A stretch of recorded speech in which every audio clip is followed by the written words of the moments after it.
some people, but you can't be a fan. You can't say that they're scary or too strong or anything like that. And I think both VP and Team Spirit emphasize that idea. They respect their opponents, but they're never scared of them. And there's an insider on the side of OG. Excuse me. I think both VP now coaching that they're thinking of. Maybe just 1 year ago, he was a part of Team Spirit. It's not the same Team Spirit. None of these players are the same. But he understands Eastern Europe inside out. He's one of the best coaches that there are in the Eastern Europe scene at the moment. And he probably has a word or two to say to Notil and the boys about how Spirit will be playing. Can we actually talk about that coach change? Because that was announced quite shortly before TI that Sox, short for Sox. Yeah, he still does, like, he's a secondary coach for OG still. We don't know what happened, but yeah. Well, they did say that he was going to do more things with the org as a whole.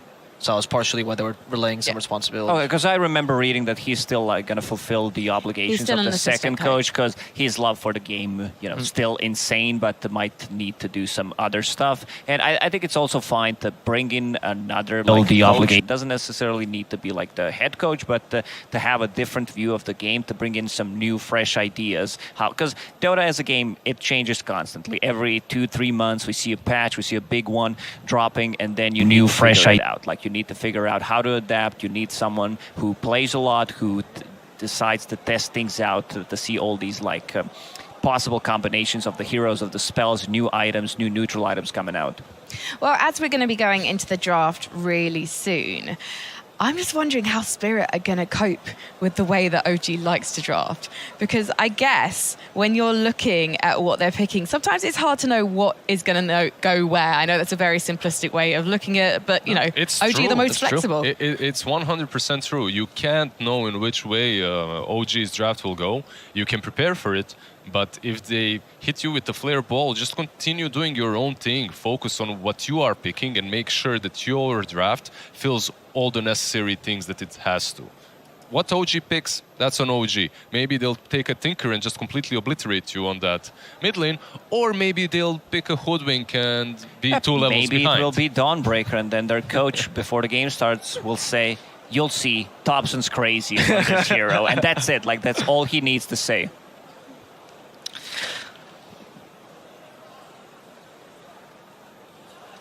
We're going to go right into the draft. OG versus Team Spirit. Game 1.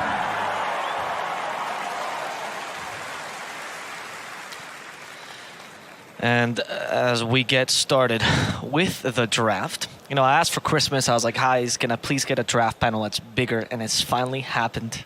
I'm hosting a 4-person draft panel. Santa Claus we needed exists. to bring some extra smart, and that's why Effie is here. Yes. Now our MR altogether, the average is 2K. Did it. All right, Effie. That's so, good. since you're here, I'd like to hear your ideas first. What can we be expecting here from OG or Team Spirit? Magnus, you think is... You talked about it yesterday, about being like a top pick. Can you elaborate on that again? I would be really disappointed if I didn't see it. It's just that it feels so strong. It feels like it doesn't even need RP anymore, right? Just horn toss skewer, and you can win a fight by yourself if you isolate the correct target. And obviously the bonus of allowing your cores to farm faster and being flexible in how you want to play in your item build and your map movements. I just feel like this is a very high priority here. They could get it right now. If you look at OG, they banned out the Tidehunter and the Mars. Do you think Collapse's Mars is worthy of a first phase? Yes. Especially because of what Purge was talking about, where they run the Mars IO, right? I want to ask you two, the experts on Team Spirit, does Collapse play, Magnus? Yeah, he plays pretty much any given hero on that offlane. He's a Giga Chad. You don't ask Giga Chad if he plays a certain hero. It's in his blood. there you go. Good call, Effie. Yeah, with the opening Magnus, as we already know, we've seen Effie explain why this hero feels so strong. I think someone said once Magnus gets his shard, it's like a guaranteed hook from Pudge. Like, it's a better version of the hook. Jenkins said that. Jenkins said that? Okay, of course he did. Of course it did. And he also said Necrophos, so... he's a man of many talents. Many. Wyvern also, what this hero does is split up the fight, and it's one of the better heroes against Magnus once he decides to go in with the RP. So this is like something maybe they did not want to pick straight away. Also, you have Tiny can blow you up. Tiny, these days, they build into Echo Saber if we're talking about the position 1 Tiny, and then going into Silver Edge, so you're never going to feel comfortable as a Wyvern. But if Tiny uses a combo on one of the heroes that can't survive it, then all he does is deal physical damage, and that's where Wyvern kicks in. That's exactly what happened last night, right? In the series, PSG LGD picked the Wyvern, and it looked pretty damn easy and simple for them versus the Tiny. Yeah, I think with Wyvern, she's felt like more of a situational pick these days, right? Because in the past, when you would just build the Holy Locket and heal over everything, and that was pretty much your gameplay, you didn't need to do more, it felt absolutely ridiculous. But now it's become more of a niche pick in that you really do need to play it versus physical damage for it to be valuable. And they kind of made it so with picking this Prophet, right? Yep. There's just inherently more value in Wyvern, not only because Prophet does physical damage, but because she can actually defend the lanes that he's pushing, right? She can just sit and spam Splinter Blast. Usually it was picked up versus the Prophet. Not only the Wyvern, you also have the Magnus. Suddenly your Sprout isn't as valuable, and your pushes aren't going to be as potent because of these two heroes that can defend easily. Okay. I still like Prophet into Winter Wyvern because whenever I see Bane, Oracle, Wyvern, Nature's Prophet on the offlane is that hero that can punish it because you don't deal well with the summons. Early on, we're talking about Wyvern getting 2 points in Splinter Blast possibly. It's still not going to be enough, and also this is the hero that builds into silence early on, can easily TP back, so one way to control Wyvern. I don't think Wyvern's going to have a good time. We're also going to see like a backline jumper coming up from the possibly a mid lane, or maybe even like something like a Spectre to be able to deal and take out the Wyvern before the fight even starts. On the lane, for sure. I agree completely. Like those treants at the moment, they feel like even if you kill them, you get nothing. It doesn't matter. Yep. Like you prevent him from harassing you a little bit, but it's not even worth the mana that you're wasting on them. The only other team that was doing a first phase Prophet was actually Fnatic on Jabs. They were doing it as a 4. You think this could actually be a support Prophet for vision control? It's very possible. I remember a couple of years back talking to Notil about the hero, and it was extremely popular on position 5 back then.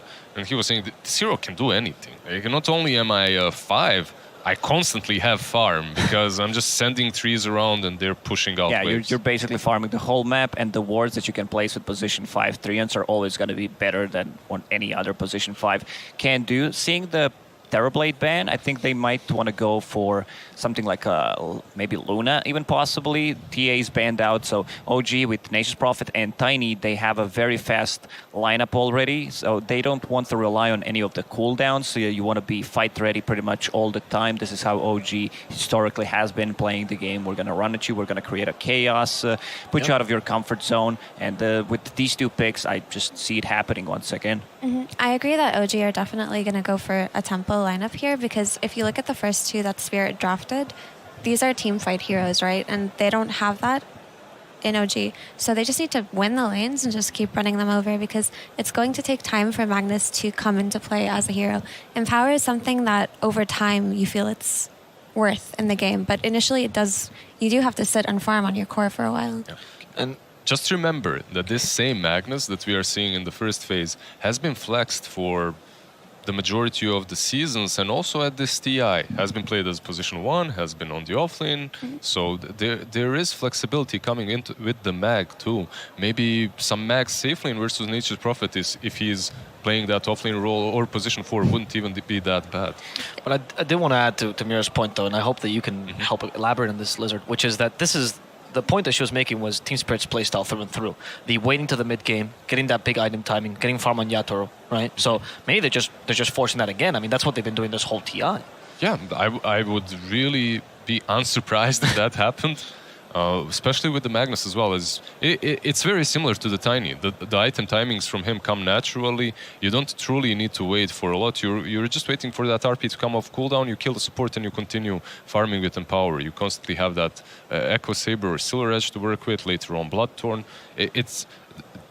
the heroes that have a linear item progression and linear power spikes are seemingly Those the are some best at the fancy moment. words, Lizard. Dude, I studied math. This is I the know, first time I It's- I'm used like, it. I didn't study math. What the hell is he talking Yeah, about? what is linear, Lizard? I don't It's know. like a line, you know, it kind of goes. I'm a bit Yeah. disappointed. No you know, spikes here. Seeing Kanka banned out against Team Spirit always gets me mad because this is Toronto Tokyo's, I'd say, one of the better heroes, and I can't use my, jokes. I call him Torrento Tokyo, or whenever he goes for the rune, Toronto Tokyo. So Stop. I think he has the best name in the whole Dota scene. I agree. It's a nice name. It rolls off the tongue, I suppose. I know you want to talk about heroes, Effie, so please. Yeah, we just saw the Dungeon Clockwork as a lane. There's a lot to say here. Okay, so we were talking about tempo, and while Darkseer is a slower hero, if you pair him up with something like a clock, it suddenly becomes something that just gives an ion shell, and he enables this support so strong, right? And if you look at Team Spirit's backline, what do they have? They have Wyvern and Lion. Both of these heroes are extremely susceptible to dying to something like a Clockwork. Although Wyvern can fly out of cogs, you can always kind of just push back and right-click her a couple of times. You don't have to. She's pretty squishy. Do you know what I mean? Listening to LOA yesterday. I believe it was Darkseer plus something else paired up, and he said the best combo with the Darkseer is the Clockwork. I believe it was Darkseer plus Earth Spirit, and then he said Clockwork. Yeah, you get that level 6 early on. You put out so much pressure on the map. You get that long initiation coming out from the Clockwork, and the damage output. Like you can kill anyone with Ion Shell plus Clockwork. Once you get the antagonists on Darkseer as well, it's extremely difficult. Plus you have the cogs, the wall. There's just a lot of synergy between them. I would not like to be a lion in a game such as this one. One interaction that isn't praised enough, I would say, as well, Clockwork and Magnus. Like, you can really mess up the way he wants to be playing the game. Once he RPs, you instantly hookshot afterwards, break up the fight with cogs. It can be fairly annoying to hit as a melee hero versus that. Clockwork can have a very disruptive game. I wanted to comment a little bit just on the Ember Spirit pick. While it does look like Ember should have a fine time early on, depending on Nature's Prophet, where he's going to be played and when he's going to get his Orchid timing, he can die. Ember Spirit can die quite easily in this game if OG hit the timings that they want. So we're going to have to see this Ember play a really good game. And they prepared the Ember game with the bans, right? Banning out the Morphling, banning out the Dawnbreaker. Dawnbreaker was extremely strong versus any Spirit. Yeah, I think top 2 heroes right now in the mid lane that just completely dominate the lane are Kanka. You can say Necro, the melee spirits we're talking about, and the Dawnbreaker does surprisingly well. And to add more to the Ember, so Ember, when he plays with Magnus, just becomes a different kind of hero, right? He becomes so much stronger.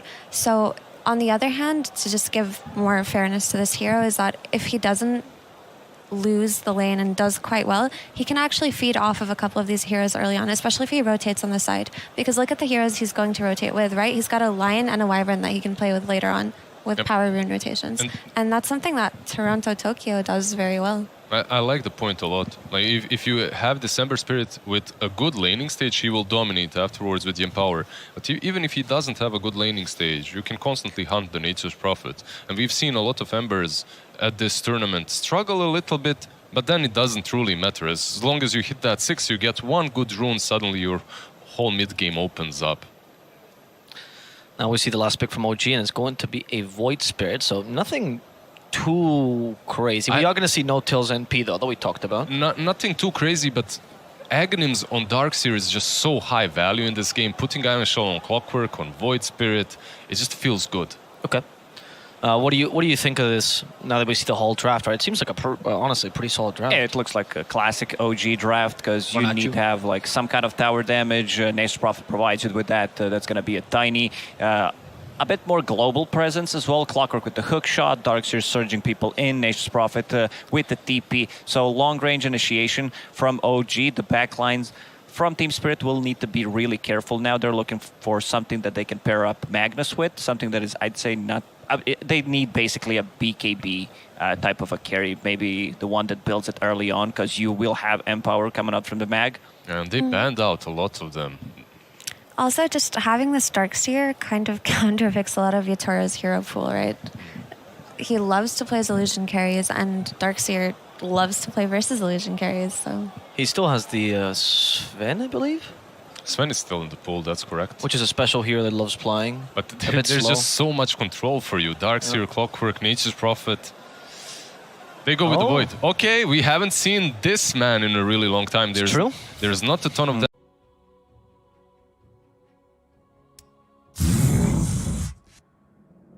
Choose A your lot of other hero. carries. But if you look at Spirit's team fight, it is overwhelming, right? So the question is, As usual. can they play the macro game and stall long enough for them to be able to just fight comfortably without getting run over by OG's snowball Yeah, potential? the way OG plays is we're gonna run at you, and there are a lot of Hello. cooldowns on Team Spirit. So in between, when those नहीं हम लोग are not ready, OG अभी आए will go for the play. देख रहे हैं कि match चालू होना Seconds remaining. Hook shot pretty much to start the अरे, fight, and yeah, that will be available. Saksa on the 5 clockwork seconds has remaining. अरे भैया ये खोल नहीं रहा Dota XT I'm really looking forward to it. But Team Spirit is the अरे mouse press करते रहो वो एनिमेशन हट जाता है अरे Dota EXT is not responding दिखा रहा what the fuck Wait for on the his program shoulder to that he respond. needs to carry out his पहले team लोगों में before they get their ज़्यादा stuff, mouse before click they get करने their से items, वैसे ही before होता अच्छा cooldown off, right? Like the हम तो end task कर देते the RP, those are high cooldown spells. So Toronto, Tokyo will be. ए तुम्हारे पास टाइम है 1 मिनट टाइम है तुम्हारे पास Some heroes फोक मैन फोक बता दीजिएगा पहले पहले ही जब वो अभी बाल किस वाला किस का मैच हो रहा है तब क्लिक Typically, कर the question सकते is, हैं। if you want to play the OG और नो टीम स्पिरिट का can you play अरे the माँ same का Dota? Can you play the same semifinal चल रहा है And we've seen Team Spirit अरे अरे decide to take हाँ on something elusive. A prediction करके जा रहे हो उधर ही आइए ना आप भी क्या करेंगे आप Unreal this time. नहीं भैया स्ट्रीम कर रहे हैं More dangerous. अरे हम लोग का स्ट्रीम करिएगा ना First Game half with them. match It's pretty is much the only safe being plan. Wyvern, right? So it's होता gonna be है scary for them. But if they hold out, they have अरे पूरा spam I see Moto playing the 5 Prophet, and I think it's good, but it's playing fuck fuck fuck fuck fuck जल्दी जल्दी जल्दी कहाँ ओजी और team spirit है तो watch करो अभी चालू है कप्तान दिखा रहा है अभी हाँ which team will सीधा ऑल टाइप 4 आप क्या है वैलोरेंट वाला में अरे ऑल टाइप बैकग्राउंड में चलने देते ना अबे उसका यही सवाल था ना विच टीम विल विन भैया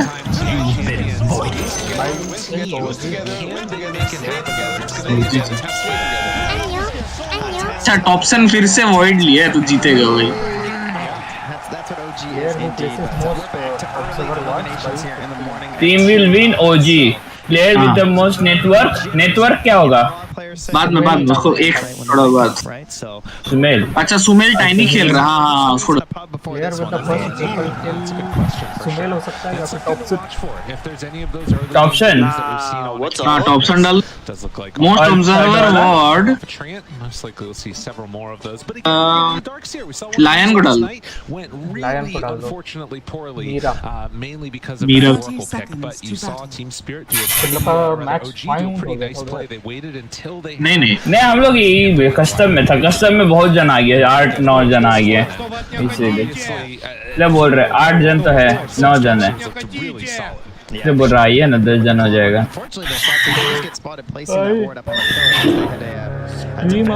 भैया हाँ एक मैच देख के आइए हाँ लेकिन कोई रहेगा नहीं इम्पोर्टेंट मैच है ये देख आउट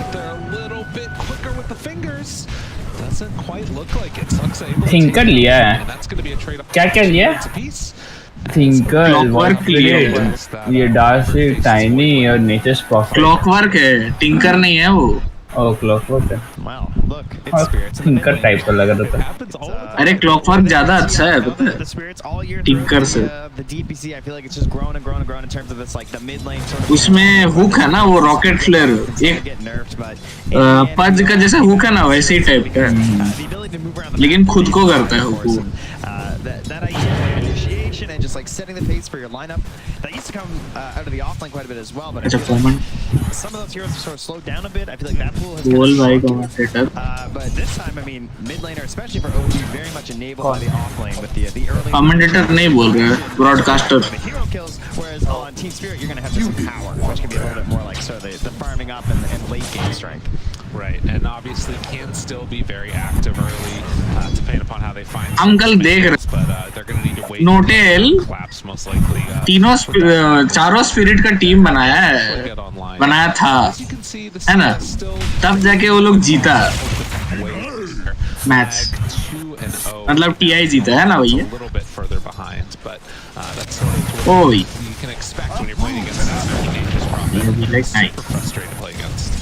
चारों स्पिरिट, हाँ पहले तो दो ही था, सेरक्स खेलता था अर्थ और आना एम्बर, हाँ, इसके बाद ये दोनों आया, वेल और टॉपसन, तो दोनों तो अलग अलग खेलते हैं, एक स्टॉर्म खेलता है, एक वॉइड खेलता है। तो कमेंट्स में लिख रहा था कि नोटेल इवन दो सपोर्ट, लेकिन वो घूम घूम के पूरा दुनिया में स्पिरिट्स जमा कर रहा है।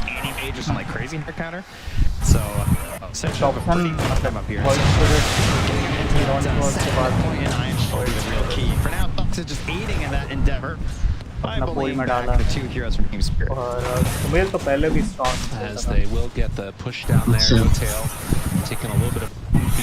नेचर्स प्रॉफिट क्या स्पिरिट वाला है?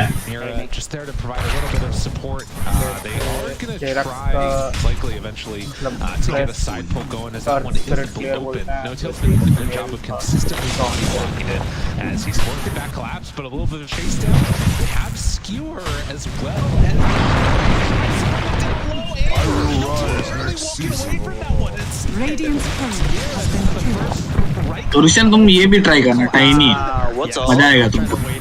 टाइनी का बस अटैक स्पीड लो है। हाँ बस अटैक स्पीड लो, लेकिन बहुत ज्यादा डैमेज है उसका, 3000 के आसपास डैमेज है उसका। 3000 ही है ना अभी? हाँ हाँ,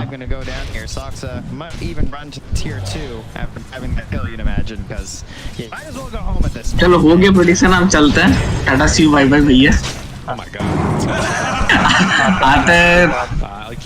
आते 30 मिनट्स में, ठीक है, 30-40 मिनट्स में। ऐसा क्या डोटा को गेम बंद कर दे, मतलब ये कर दे, हाँ बैकग्राउंड में if he wants to go for a vacuum play or something else. Yeah, and you have an issue as a faceless point where you really hate damage over time too.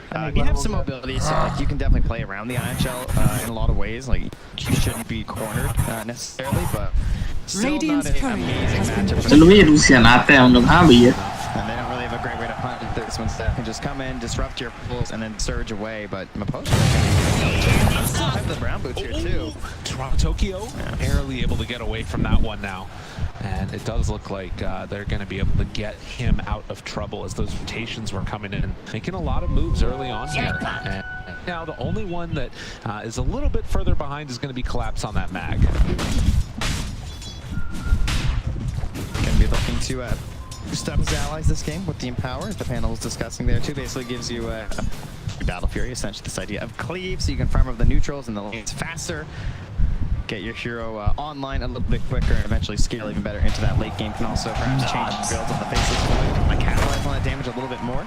Currently thinking about just a massive big classic item on the hero. Yeah. They will clear through a lot of hits actually. So it's a nice little boost there for Collapse. Looking to get a little bit active here. The Ion Shell in the surge forward. Toro has to jump away again. 5-second cooldown. The slow and steady beatdown he's getting from this. But forced back with a couple of lucky bashes. And on the other side, you can see No Tail. What's all? So just stay together. This is what we're expecting from this match today. Yeah, he still has nothing but regen on this Nature's Prophet. So really taking one for the team here. Yeah. And is it working out? Radiant's middle tower is under attack. He's a little bit ahead of the faceless point, so Tiny kind of happy, but it's that mid lane here that you can see going pretty significantly better for Thompson. Right? 300 gold up against his opponent here. And I mean, the last hits are the same, but the value certainly not. True enough. We'll have that Yules on the earlier end too, and That's up on the void. You can see him rotating around the map. He's going to be comboed up with the Iron Shell from the start here. You're going to have the hook shot on the earlier end from Fox, and you're going to have global teleportation from Notail. Money changes hands. Sounds like a lot of aggression. That's a lot of aggression. That's a lot of initiation. That's a very dangerous situation for any hero to be in. However, there will be mobility tools, right? You're going to have your skewers on collapse. You're going to have time walk. You're going to have remnants from the embers. So the supports maybe won't be so lucky, but you're going to have to layer those initiations carefully just to make sure they don't make too many mistakes with these escape spells. And you can see every time they make that move, it's like 1 or 2 CS that Toro has to sort of shy away from and misses out on. This is what you're hoping to do with this Darkseer, to get that pressure on. Exactly. They're not counting on kills here. You know, these aren't just attempts that go over the blood. It's just trying to annoy and ruin the game of this phase. In the meantime, Thompson, they will use a quick little clip there, just classic potential as Toronto Tokyo actually want to get aggro, jumps forward with that DT. Radiant's middle tower not is bad under at attack. all for Team Spirit, who again are keeping it even through this early laning stage. Yeah, one of the benefits of the Winter Wyvern too versus the Nature's Prophet, as well as that Darkseer, is that you're going to have this ability to try and like hold the towers a little bit longer when they just sort of have this never-ending split push from Inshot and Tree. Radiant's middle tower is under attack.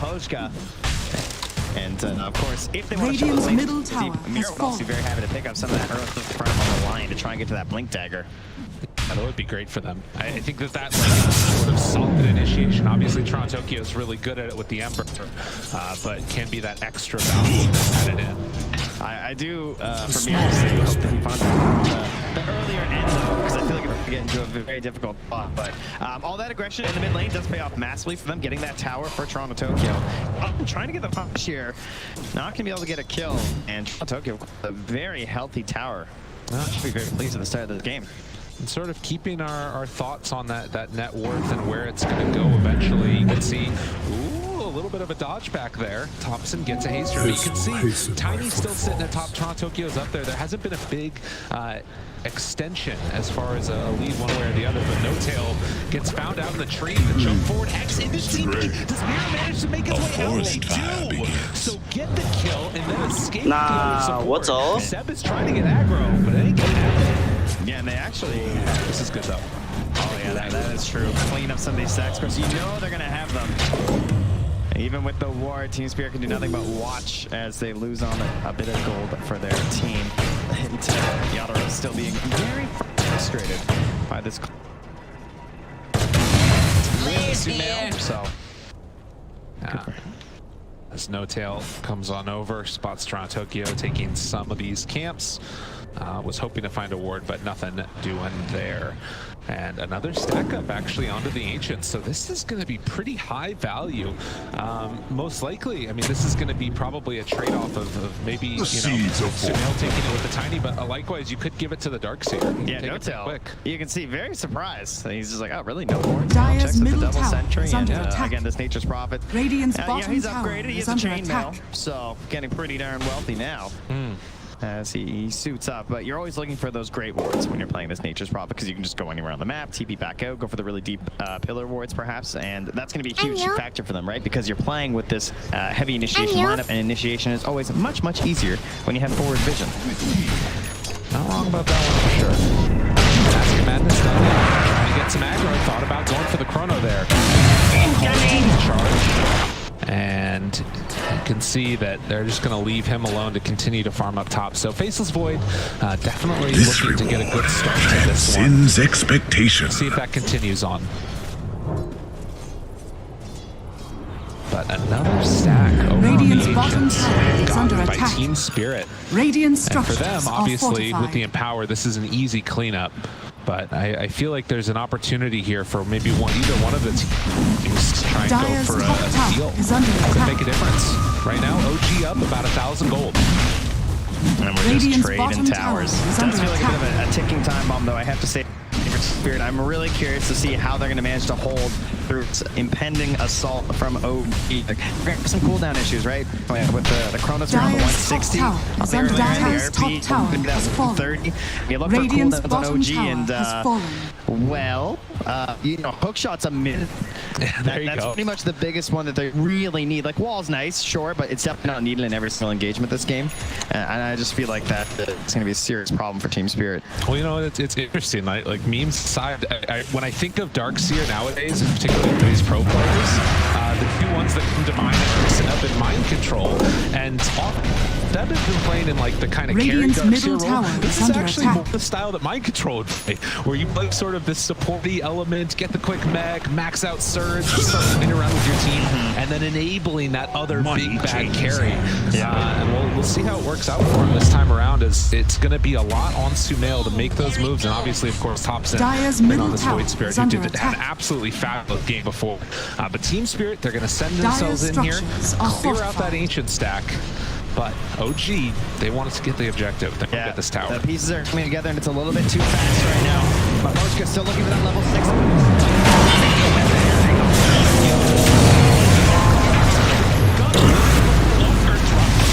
Radiant's bottom tower is under attack.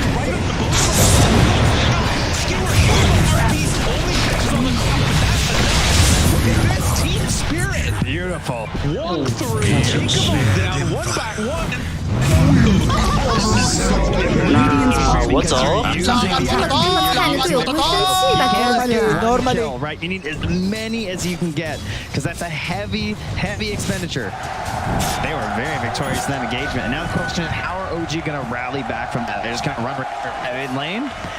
It's a fairly likely scenario. You can see here again, just that immediate move in, and they felt like they would be, because they could go for that, you know, Soxa control immediately afterwards on the Ember, but we'll just get involved in this fight early on, lacing down a really nice Chronosphere, catches onto a couple there, and then obviously clap with the follow-up. And, you know, bring 4 heroes of 5 to the fight. They smoked up here. This was, they moved through a war of the auto head. He might have a false sense of safety here.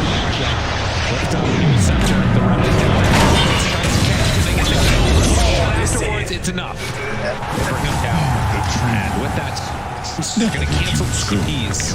So like you mentioned, the low cooldowns on OG, they make use of it. Just right back at it, and I don't expect that to be the end of it. You can just moving through their area right now, just saying, go ahead, when there's not much left. All that remains really is the winner's curse. It was gained during that fight in the mid lane, but Poker found the experience from the kills gained. So Dire's middle really tower the last has fallen. big spell they have left in the tank. And it's 2 tier 1 towers taken for both teams now, both mid and safe lane gone. And the question remains, how do you transition this now? So often I feel like we've seen teams kind of blunder. Flunder? That's the one. You nailed it. Yes, okay. Thank you so much for that. I appreciate it. But yeah, much like I was doing, they'll flub a little bit. Yeah. Radiant's top most of tower your English is just under comes from attack. chat lines. Exactly. It can be difficult, right?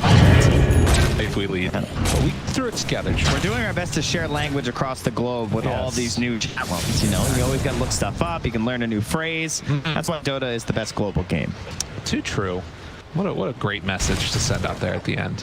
In the meantime, OG, they're going to try and keep pressuring in here, forcing Team Spirit out of their base. They are underneath a ward, which does keep a little bit of the extra knowledge up into the favor of Team Spirit, but maybe a bit of a move down bottom. Soxa there with Seb.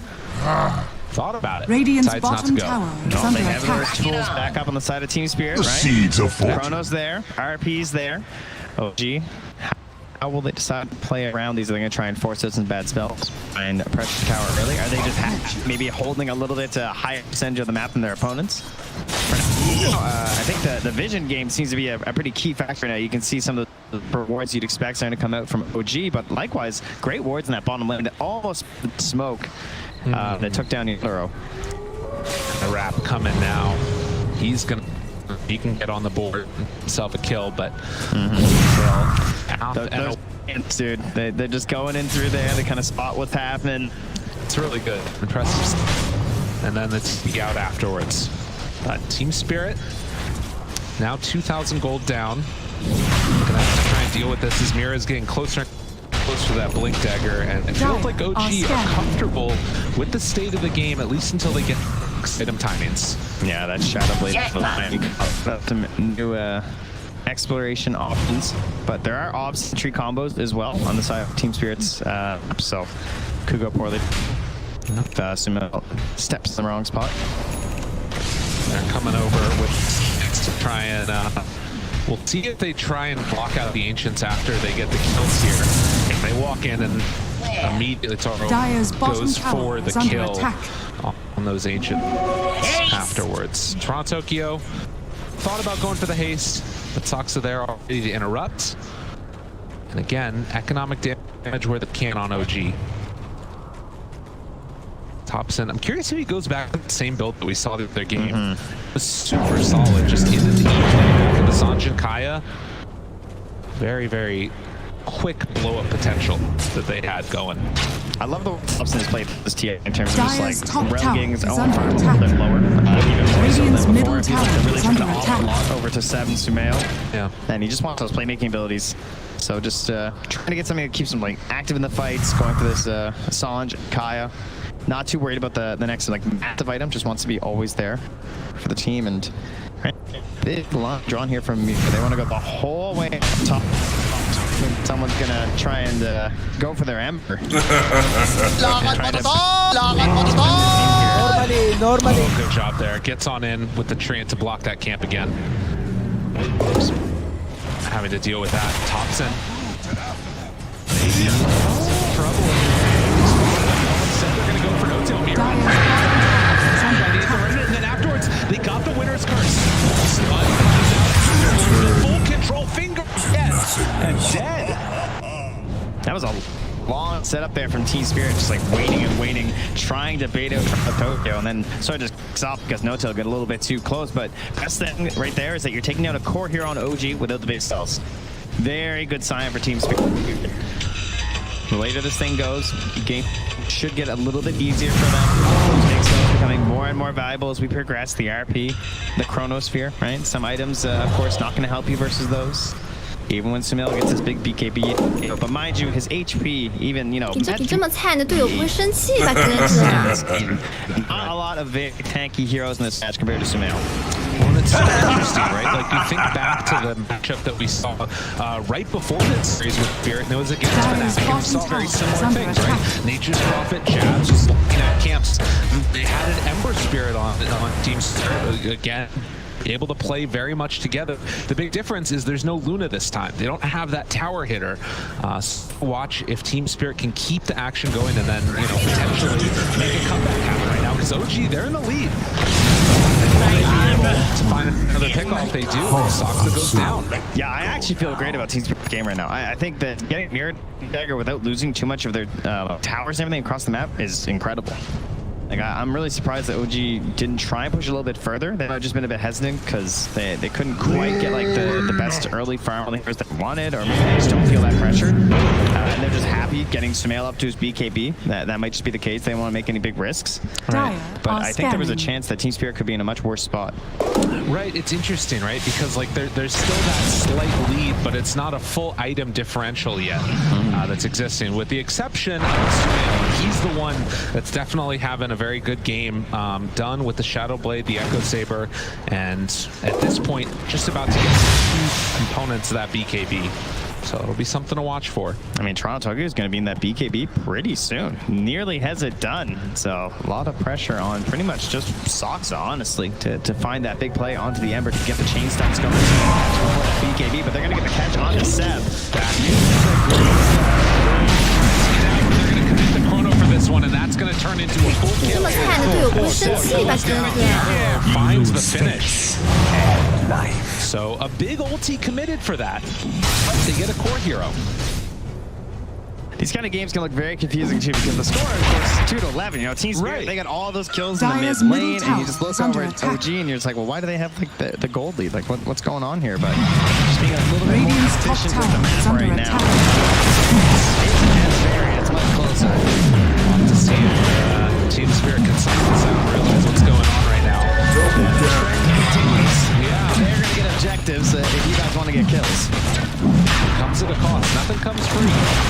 But it's still going to be a really strong time with these BKBs down, and actually, Sumail has to go back out.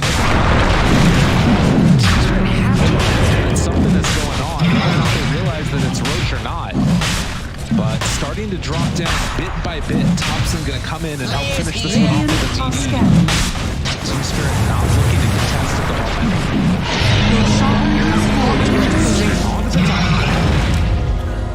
Yeah, with the RP and the curse up, a little bit frightening, but of course they do have some great vision options here between the trains being thrown around. They have their flares. They even used a scan. So OG, slight risk, but calculated to be a benefit in the end, and they were correct. And look at this, Seb showing on the lane.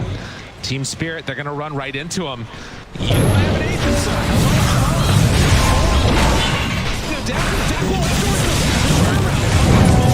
Look at the calls for Seb.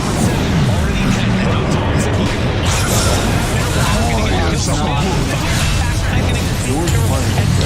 He can collapse. Has to jump away. Toronto goes for the Revenant through. TP out afterwards. Do they have anything else left to take? No. Toronto Tokyo able to get away from that one at the last second. Yeah, only able to get the support there. So looks, you know, that step trying to just go onto the dark zone. Soxa came through that hook shot right onto the Wyvern and the Mag. Those are like your two fight stars, right? So if he can catch those two, the options quickly dwindle for Team Spirit. You already know the cross suit is going to be down. I think they did a pretty decent job of disengaging there, but it's still going to be a victory in the end here for OGs. They feel there we go. The winner's list comes out. Thompson afterwards. Don't have a ski. Surrounded out of there. Sumail dropping lower and lower rooted. Can they find the finishing spot? And they'll finally get him. But now Seb trying to chase down Toronto Tokyo. And the Aegis will be Dire's middle tower.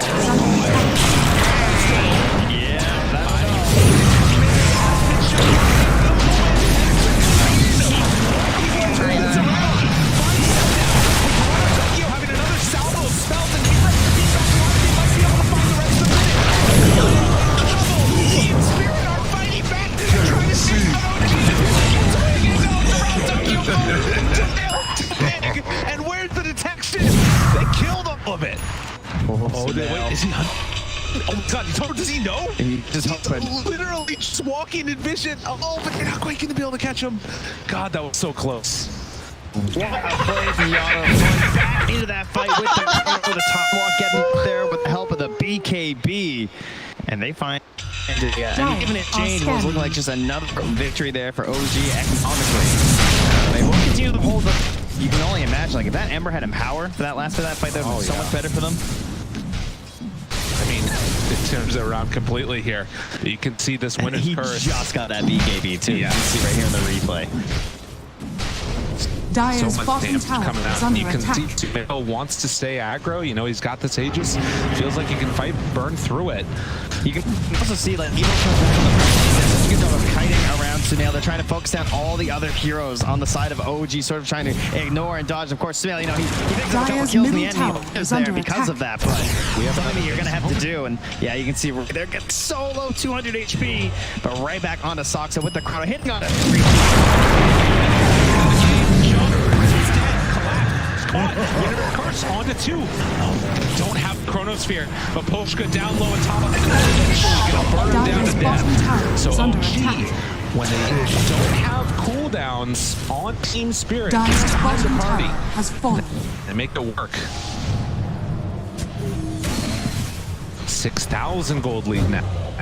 Dire's Even with the bottom kill tower advantage, is under attack. OG that are the ones that are on ahead. I'm trying to look here. He's made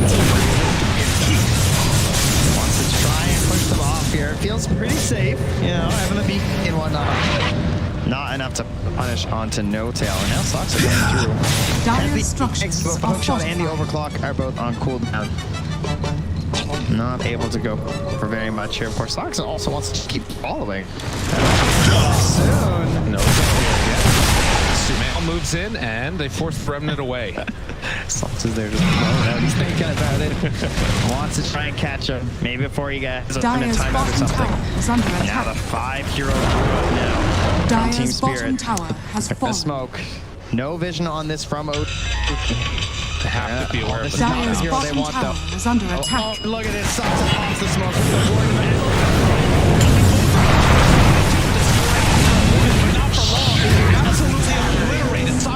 job, ends up falling afterwards. Now Tail tries to right clicks, has Total available to turn. Got Sumail if they want. They left forward, they have the chains, but they decide they don't want to fight their spot. Winner's curse to find a little bit of extra time. That one tree enforcing away with Thompson, able to find one kill. Yahro backs away again. Without the rest of their lineup, Team Spirit over the You're right. Gotta be careful, Seb. Vacuum back, jump away. The Team Spirit able to dodge that. Dire's middle tower is under attack. Enough to get the overclock and go for some hook shots there.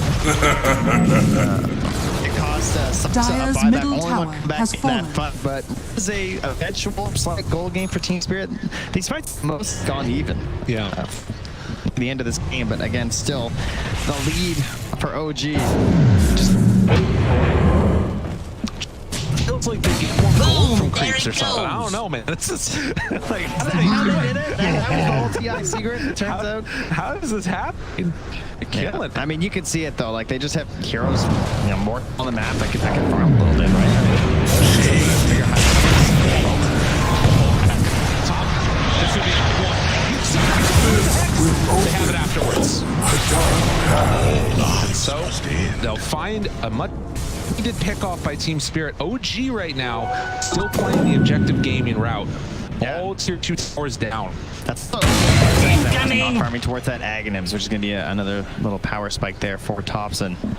And so, Team Spirit, you've held on. You know, you did a good job keeping those outer towers out for a relatively long time. To at least that second Roche. What is the key to really get back into this game? I feel like it's collapse. And Maposhka just not getting caught at the start of this game.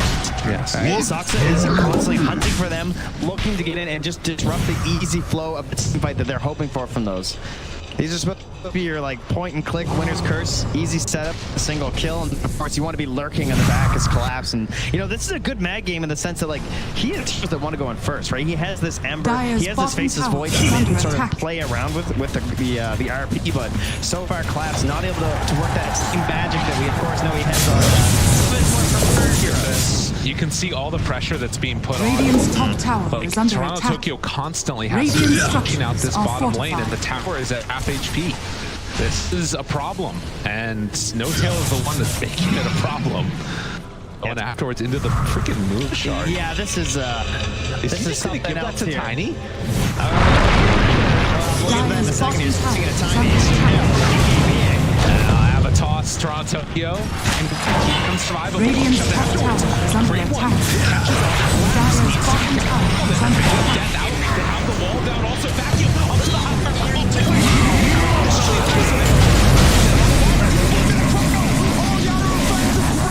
but where's the extra damage? I can't have enough for his own self.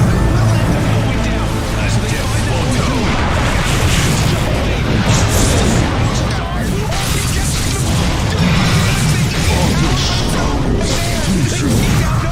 now trying to find Sumail. Seb in the area. They throw the iron shell. Still looking for that slow to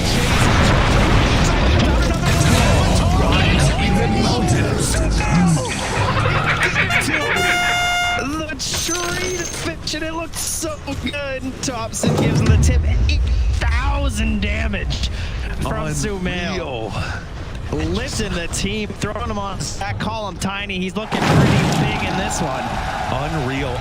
You chase this Tiny, you think you're gonna get him? He's down solo, almost dead, and in the end, it just wasn't enough. The Avatos combo too strong. Man, can see now the fight breaking out afterwards. Toronto Tokyo threat. Well, again, how you saw the actual shot under collapse and Maposhka though. Yeah. It's every single engagement. It's the kill right away, but you can see again Maposhka down without the ulti because of this. Because you create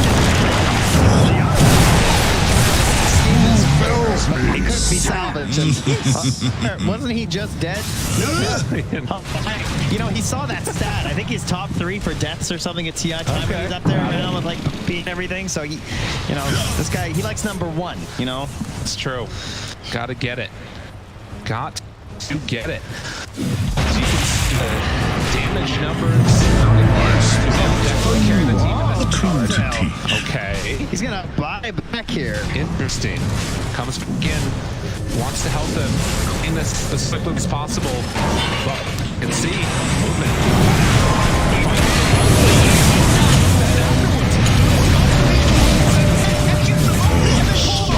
Tries to skewer out. It's not going to be good enough. Socks it down and initiation. Now the winner's curse. The illusion keeping it the full range, but the BKB gets off a little bit too late. It's Mira. Again dead on this So they claim that outpost. Toronto Tokyo thinks about going back. I think that remnant, but not going in as Roche 2/3 HP.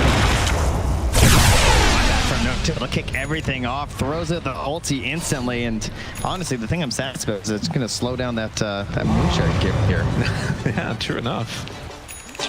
Now, they see a possibility here. They have Chrono, they have RP, and everything. He's going to break it again. Set this off the mark. They get the pullback. Toss. That's a dieback. I foresaw your death the moment you were born. No tail. Let's try to do something there. Do you like it now?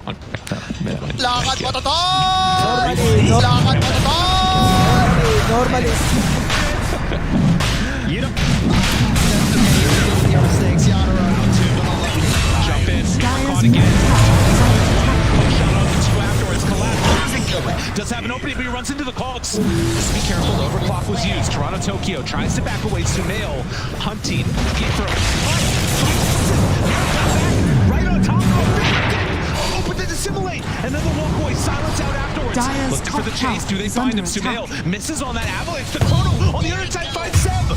Yadaro gets it for the finish. That's no buyback either on him. Saksa caught the winner. He's going to take out Dota.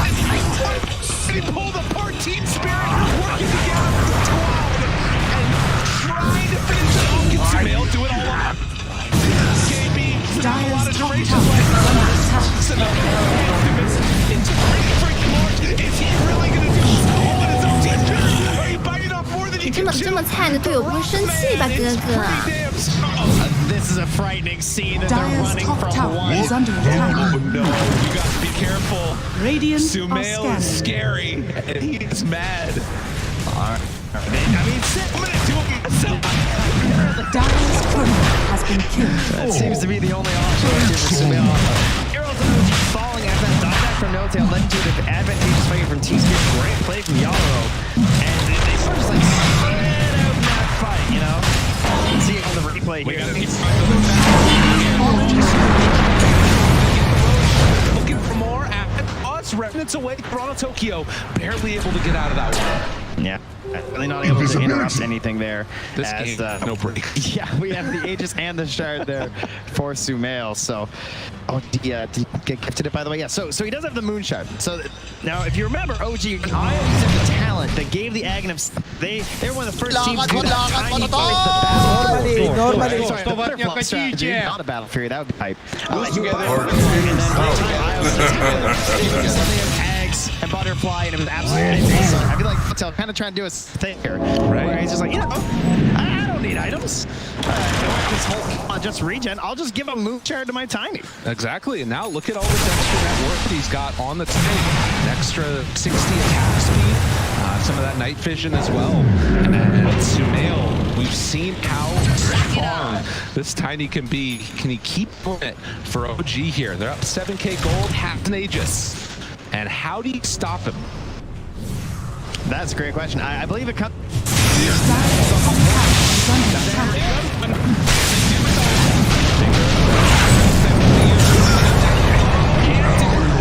Round two, though.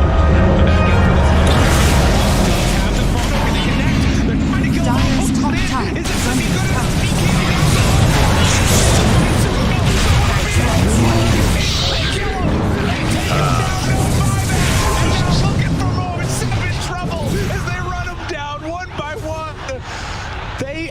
They did it to him.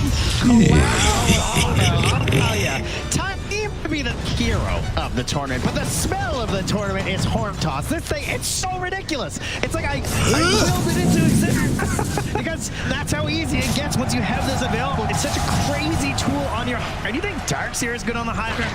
And with this spell is good on the high ground. An unbelievable series. Radiant's And to top do it like tower this is on under the TI attack. main stage for this youngest team at TI. Radiant's top tower is falling. One game in this series, an elimination series against the two-time TI champions. The Gall. They're absolutely Radiant's top tower is under 20 attack. to 33. Radiant It's now down to structures are 2K fortified. Gold. And more importantly, teams have an opportunity to try and take down these objectives. The most impressive part is this is a lot of patience for Team Spirit, waiting to try and capitalize on OG's opportunity. And now, Is there a problem here? It's gonna get ran at. Ends up going down. Can't give him an inch on OG for Team Spirit. We'll have to see if they can keep up this. But of course, OG, they've got so much pushing potential. You see No Tail pushing up top. yeah, OG, a team are very capable of just shifting gears suddenly. You know, you think you've kind of figured out their game plan, and something new sort of emerges and evolves as they're taking the game state and Radiant adapting are to what they're scanning. doing. And of course, they're so hard to beat. So now it's Team Spirit, you know, trying to adapt. They're trying to stick. Okay, now how do we shift from always trying to pull back and then jump on top of OG? How do we become the ones who are actually getting that first jump and making these fights successful? You know, sure, you can do it on your high ground, you can do the horn toss, but you get the opponent out in the open. That's a lot harder to do. It starts with position, and they have some boards down here. Dire's bottom Despite tower is losing under their attack. lion, they did get some solid vision, Dire's and perhaps bottom that'll be what tower leads has them into some better fallen. plays. No Tail manages to take that tower down on the bottom side. And a butterfly finish now for the Faceless Void. We also saw the refresher done for Toronto Tokyo on the Ember. So massive amounts of damage. Oh, Maposhka, he had to cancel his leveler sitting on the ground. Oof. He had to drop the clarity. Can he actually survive? He blinked off to the right. Nicely played. Getting the leveler back though. The team needed it though, right? Like, Yeah. They're gonna miss. They try a hook shot. He's out. What play from my God. I Maposhka. mean, this is a leveler with empower. You do not want to lose that. Yeah, you have to get it because they are missing that hero. And now there's afterwards. The pullback, they find No Tail. Gonna turn him in with that. And finds the power. They're thinking about it. This is a dangerous zone with the overclock. I mean, you can see that OG, they want to try and finish this moment where Team Spirit was a little bit separated, but they stuck together and able to dodge the initiation. What a here. Yeah, and they're taking a look, and they don't know exactly who's up on that high ground. Do you have a ward back behind Radiant's by bottom the tower camp? is But under at least attack. for now, outer open. And then get 10 for 100 seconds. That's their corner. Collapse is still alive, but he's going to be forced back again for the long-range skewer. Now looking for more Mira. Goes for the Hex, and now trying to go for the TP out, but in the meantime, just picking up these supports bit by bit. Push will go down as well. So it ends up being a 2-for-1 exchange.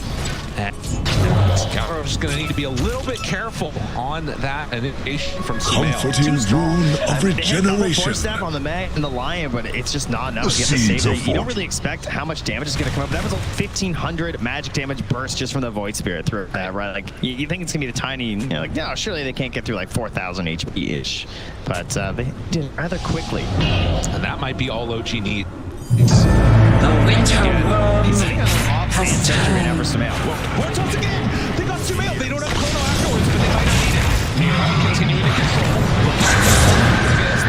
RP's gonna get off the market. Collapse. Dire's bottom barracks are under Has a attack. code center inside the fountain. Into the fountain.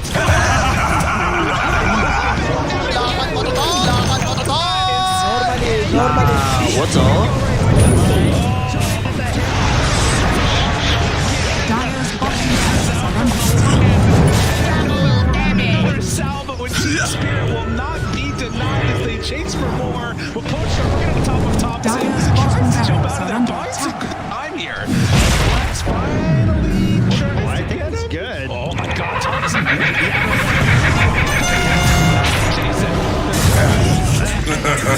Thompson, but it's not enough. Don't worry, we got horns. We're good. Blades All realized. right. Run it back, production. You know what we want. Yeah.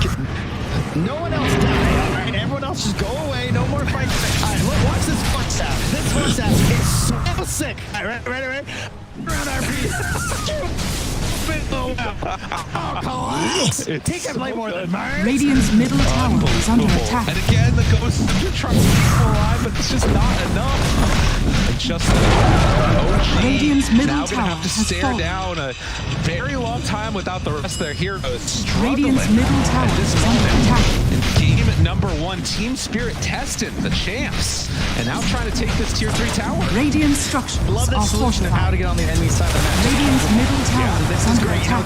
I'm wondering how do you kill them outside of your base? Well, they come into your base. Radiant's them middle there. tower OG has perhaps fallen. sensing that they were obviously much stronger, or they just felt like, maybe we're on a bit of a clock, and they feel like it's sort of this Radiant's single top tower unit is tiny. under It's starting to attack. feel like for them that they don't have enough to take this really late, and it is starting to look that way. And Roche going to be a long on this time around. So Team Spirit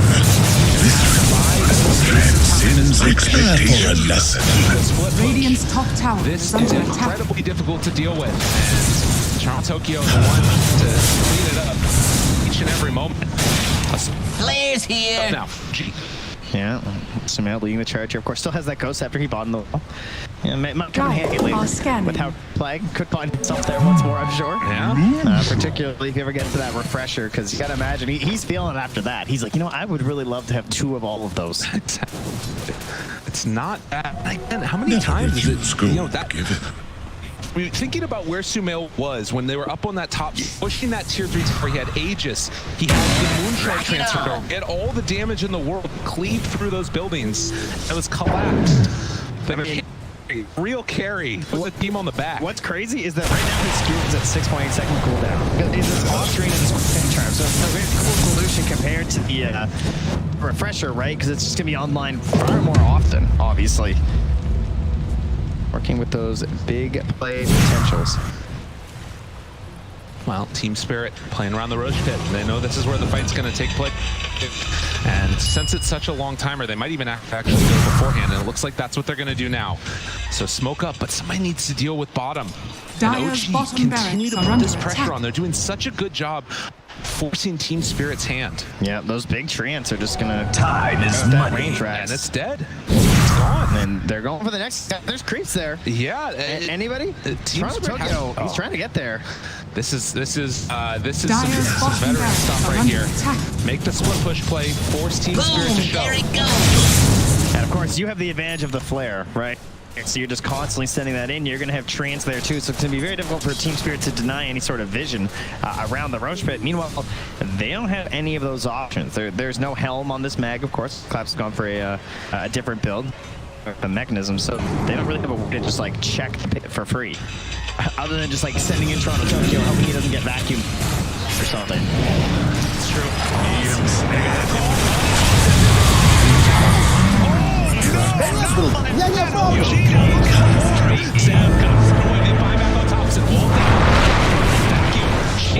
Sumail thought about the rundown, but with the 2 buybacks, Team Spirit will retreat. And with that, Roche will The rune of haste. Smoke up here too, of course. Still have everything. That these are the cheap things that you get with Horn Toss. Still Dire holding Chrono, are still holding scanning. RP. And that combo of like the horn toss with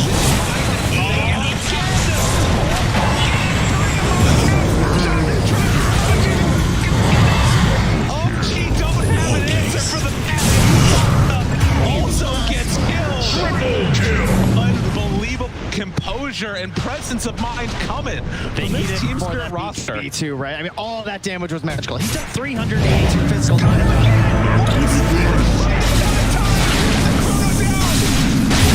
Dyer's bottom barracks are under attack.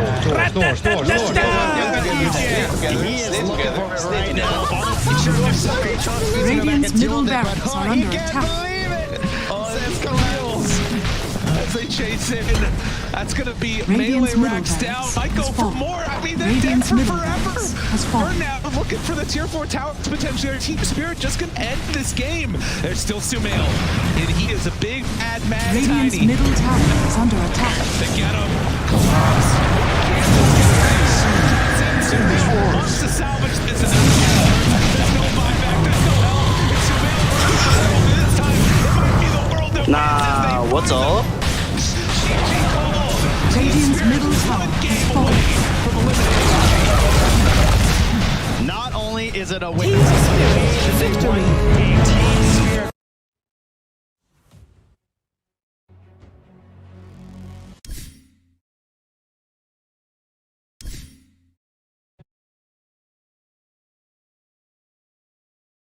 For the big spells, they waited until Collapse became the beast they needed and won that game. And we talk about OG, they're a team that adapt in the mid game. They change things up when things aren't working their way, but they didn't really see an adaptation this game. They decided that, you know, we have to just keep going. We got to keep going high ground. Sumail's got to do this for us, but Collapse said no. Collapse indeed did say no. What an impressive performance. And again, I think that this is the type of team that's been gaining speed throughout the tournament. They're a young bunch. I mean, I'm just so impressed. They've looked so magical. What a run so far from Team Spirit. And OG, they're going to have to go back to the drawing board, figure out what to do in this game number 2. Yeah, the composure there from Team Spirit. Not even really like popping off too crazily either, I would say. You know, just kind of like, just like chilling, you know. Another day at the office. Just getting a win. Well, stretch some legs a little bit here. I think that, you know, obviously so much on the line. There's got to be so much that's running through these players' heads. But particularly for me, when I think about, like, how you keep a team in it throughout these breaks that they're going to have, like trying to get ready for game number 2. I feel like it's going to come down to Baposhka to really like settle those nerves and make sure that everybody's feeling good going to that game number 2. God, I can't wait. Yeah, it's also important to consider how that game started, and maybe it wasn't necessarily always going that well for you, right? There were definitely a couple problems in terms of like, okay, we're being stormed. Oh, first couple fights, you know, they went pretty well, but then the map, you know, having a hard time controlling that. You're losing out on net worth, and you're just wondering, like, you know, are they going to get us, guys? Because this Tiny's pretty huge. It's true. It was that moment to me that I felt like really turned it all around. And again, I'm sure we'll see the highlights for it when we get back to the panel. But the big catch onto Sumail as he was going for the tier 3 towers up on the top side. Horn toss, pull back afterwards. It was absolutely perfect from Collapse. MVP for me for sure. But we'll have to hear what the people on the panel think as we send it to them. Thank you very much, Trent and Lyrical. And absolutely, it seemed to be like Spirit was saying, oh, you want to come near our base? Oh, would you like to come in? Well, we've got our friend Magnus here, and he's just going to skewer you to the back of our fountain. That seemed to be the late game strategy for Spirit, and it really, they pulled it off, didn't they, Lizard? It was that invitation to a very boring friend's house, and he just won't let you go. He just keep on pouring coffee for you. He just doesn't let you leave. That's what Magnus did. That's what Collapse did. He said no. Lyrical put it really well at the closing statement. Man, that was insane performance by him. It was really good, but it was also his team. Like I think of that top Rax fight where they skewered him back. They used their resources so efficiently. Skewer back, they hex him before he lands so that he can't BKB. They used Finger of Death, but they saved Chrono. They saved RP until after he respawns. Like, that was the crucial fight. And eventually, as time goes on and on, they just get too high in net worth, and Tiny isn't quite the same threat by himself. But we do need to talk about Sumail's Tiny, because at situations where he's 3v1, he seems to be one of those players who never seems to panic and can actually turn the tide of the fight. He was 5v1, I think, right? Like, there were 5 Team Spirits heroes alive. I think he killed a couple of them. They had to back off. And no, he really showed the strength of the hero. I feel like that game had everything, though. The cost was even pointing out to me. One of the times where they went on Yatoro in the jungle, he had skipped his 10 talent. He had 1 point in time dilation. And he lived with like only a couple hundred HP. I mean, I don't know the math on it precisely. Like, maybe the regen or the armor kicked in. But it was really close there. And it's like those small decision-making that led to these amazing team fights with a Skewer and a 5v1. I mean, I can't. It's a 5v1. And when you see Notil playing Nature's Prophet, usually in the past, he doesn't die way too many times, even though he's a 5. But in this game, boy, did he have it rough. I read that. I think he pulled a bottle to Thompson. I'm not too sure if that's correct, because I was on the bus transiting here. But I also saw that he went for Solar Crest into Moonshard. I think he fed Sumail a Moonshard. And OG's like ideology of the game is so cool to watch, because they're all about stacking that net worth. Solar Crest, it used to be this auto buy item. It got nerfed a bit. He's still buying it just to buff net worth. He's like, oh, I need to do a bit more. I'm also going to buy a Moonshard for my carry. I'm just trying to look at my numbers here, because I think it was something like 15-6 in terms of Spirit to OG kills. And yet OG was still ahead in net worth. And I was trying to do the math. So I was like, how the hell are they managing to do this when they're dead half the time? It's tough, but as long as they can keep farming and they don't lose too many heroes every time that they do get those deaths, it's not that big a deal. Because for one team to get a kill, it usually takes at least 2 heroes, sometimes 3, to kill just one guy. So that's 3 heroes that aren't necessarily farming in that exact moment. So as long as the other heroes on OG are still getting stuff done and getting that net worth to pull towards Sumail, it's fine. And there were so many scary moments in the mid game where you could really see Tiny 3v1ing and he slaps like twice and they're like, nah, we just can't do this. It's way too hard to kill him. It's just a product of how OG play too, right? When they go for these small skirmishes, especially when they have a farm Darkseer, they're playing it so that their heroes can farm. Like if OG are behind, they're like smoke multiple heroes across the map and send someone else somewhere else to farm. It's never like an all-in move. And it's also the way their whole lineup is distributed when it comes to farm. You have the Tiny that's able to clear all the Ancients, you have Nature's Prophet that's constantly cutting the backlines, and you have Seb with the Iron Shell. It's very easy for them to shove in lanes and get that farm. But it didn't look like it was very easy to transform all the gold that they gained into solid team fights. Seb, multiple times, he just gets chronoed, instantly dies. I didn't really see the contribution. He went for all the items that are purely utility, the Max and whatnot, Greaves, Pipe, but it didn't feel like him and Saxa had the best game. With that said, though, I think the restriction is that it's about Magnus being on the other team. And I think OG still targeted the bans correctly. They took out Collapse's heroes. They hit Tidehunter and they hit Mars in the first phase. So, like, that's probably his third hero. He hasn't played it much so far, but they got to use that to basically just pull the Tiny out of position. Like, when you get skewered by the tier 4s, like, how are you supposed to win the fight? I completely agree. You could even see Saxa hooking in after he's being skewered, so he hooks in while the skewer is happening. But it just isn't enough. They kill both of them. Yeah. I want to comment on Collapse's Magnus because he doesn't play as much as his Mag or Tide. But I think it was Maposhka who did an interview and he was asked to describe Collapse in one word and he said patience. And I really like that about him because I remember I saw him go once on No-Tail's Nature's Prophet and he wasn't range to Horn Toss, so he took the time to do the Shockwave into Horn Toss, into Skewer. It's just so methodical and like not panic, despite being against OG on the TI stage. And he kept on finding him so many times in this game. I'm really curious to see what OG are going to do with the draft this time around because we were watching the picks and bans together, myself and Purge here. And it seemed like, okay, right, of course they're going to target Collapse. They're going to take out the Mars straight away. That's obviously the thing you're going to do if you've been watching any of the matches here at TI10. And they removed the Tidehunter. But then they started to focus on the hero pool of Yatoro after that. But the thing is there any point in doing that? Because Yatoro seems to have one of the largest hero pools of anyone who's playing on that stage at the moment. I think it's really common if you're the team that's expected to win is you take out comfort heroes against teams that are a little bit fresher because you're like, a lot of times some of these players come up spamming 1, 2, 3 heroes and you really punish them in tournaments when you make them play their 4th and 5th best tournaments. So I feel like that draft was like a skill check basically to say like, let's take out your best heroes. Are you still going to play as well? Are you going to crumble under the pressure? And Spirit absolutely didn't that game. I mean, you can just see that Yatoro was absolutely OP in that match. I also want to draw attention to Tokyo's Ember Spirit as well. I think we're so busy looking at Yatoro popping that Chronosphere and just trapping OG in the base. That, you know what, I have to confess, I didn't pay enough attention to what Toronto Tokyo was getting done with the Ember Spirit because he was absolutely on fire in that match. When you look at the numbers, it looked like a pure carry performance from the mid laner.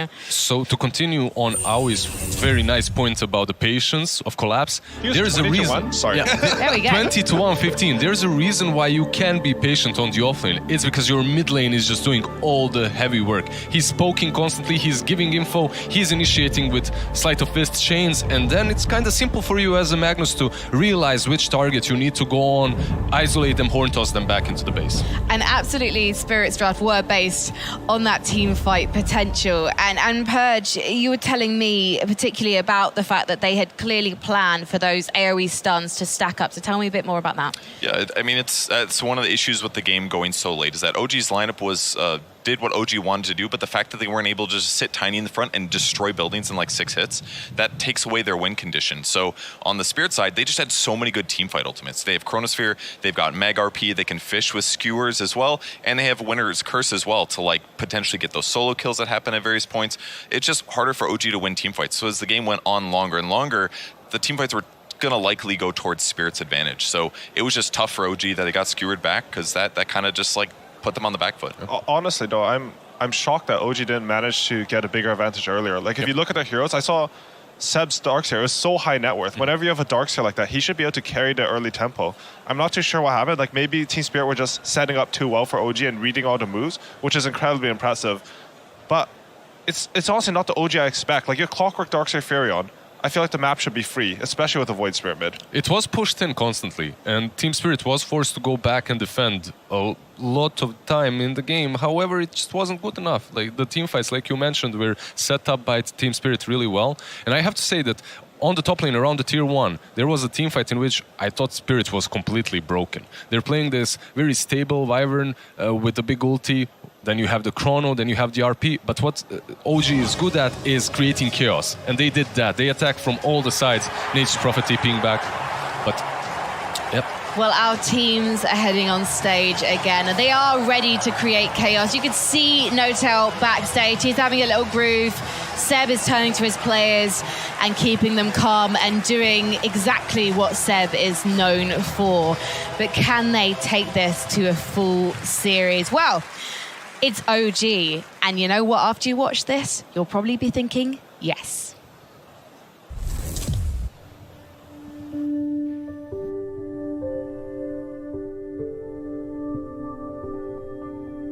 Favorite memory surely has to be my TI8 and 9 finals. It's a big culmination of a lot of hard work, a lot of history, all coming together in a very epic way, in an epic finale.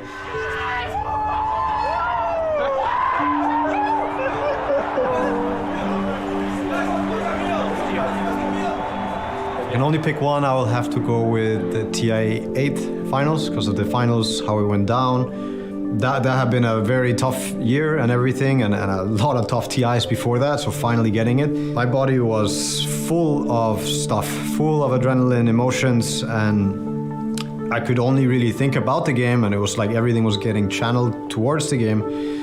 And then when it's over, or after they GG out, it was crazy. Like, it was a flood, huge flood of a bunch of different emotions. All the hard shit, all the negative stuff, and then all the positive stuff. Kind of like, whew, you kind of break down I broke down for weeks after, where I could only sleep, wake up, eat, sleep. So it's like exhausting, but euphoric, extremely euphoric.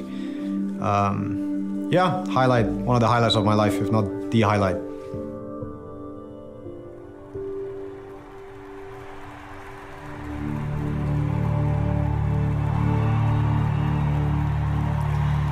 I defy anyone to watch that back and then not get a little bit teary themselves whenever I see Notel talk about that. And you can see it in his face as well. He's just reliving that moment constantly. It just brings tears to the eyes. Literally, anyone just has to say TI8 to me, and then I just start going. So instead, I'm not going to cry on camera. Don't worry, guys. We're going to save that until Sunday, when we finally see someone lift the Aegis for the 10th time. And instead, we're going to be talking about what OG should be focusing on in this next draft, because it seems like this could be a last-ditch situation for them. Ari, what do you want to see them doing this time around? I think they should not give up on their style. Like, honestly, I was on transit here, so I didn't get to see the first part of that game, but I think they need to run at them harder. Like, I think they should double down on what OG does and play their game.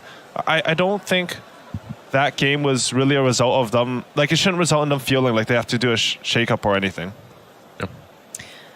Well, it does look like our teams do want to get straight into this match. That's an interesting one for me, because we have seen teams kind of taking their time when they get to the booth.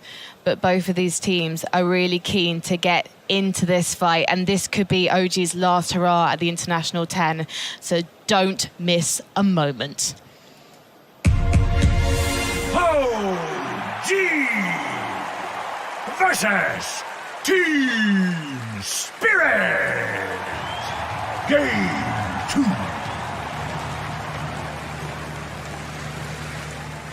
Hello and welcome. The draft panel is back. They took my big table away, but they gave me two wonderful analysts to compensate. My name's Amo Plus. I'm here with Lacoste and Effie. How you guys doing? You like that first game, Effie? That was a great game. So you told me earlier that you actually were not one of the analysts that was siding with the OG's draft. Can you explain a bit why? Yeah, I didn't really get much chance to talk about it, but... Now you do. Yeah, so Team Spirit were one of the teams actually playing this Magnus method of just horn toss skewer as an initiation only, and like getting Aether Lens and things like that months ago, right? So it's something that they're super comfortable with, and I believed in it. I didn't quite think that the game would turn the way it did because of certain skewers, but I was very fond of them just for that, right? I thought coming into this second game, they will address the Magnus issue that they had, but they will go with the same bans. Collapse Mars, collapse Tidehunter, maybe. Let's see if they just first phase this hero. I would not be surprised if they get it for Team Spirit one more time. Yeah, what do you think they're planning on doing against this Magnus? What would be the traditional Magnus counters we could see here? I don't know what the counter is to horn toss, as we said, because it's like an instant hook almost that puts you in a tough spot. What they did at the Tier 3 tower when they were defending the base, going for that double skewer, that was just insane. This might be the best Magnus performance I've ever seen.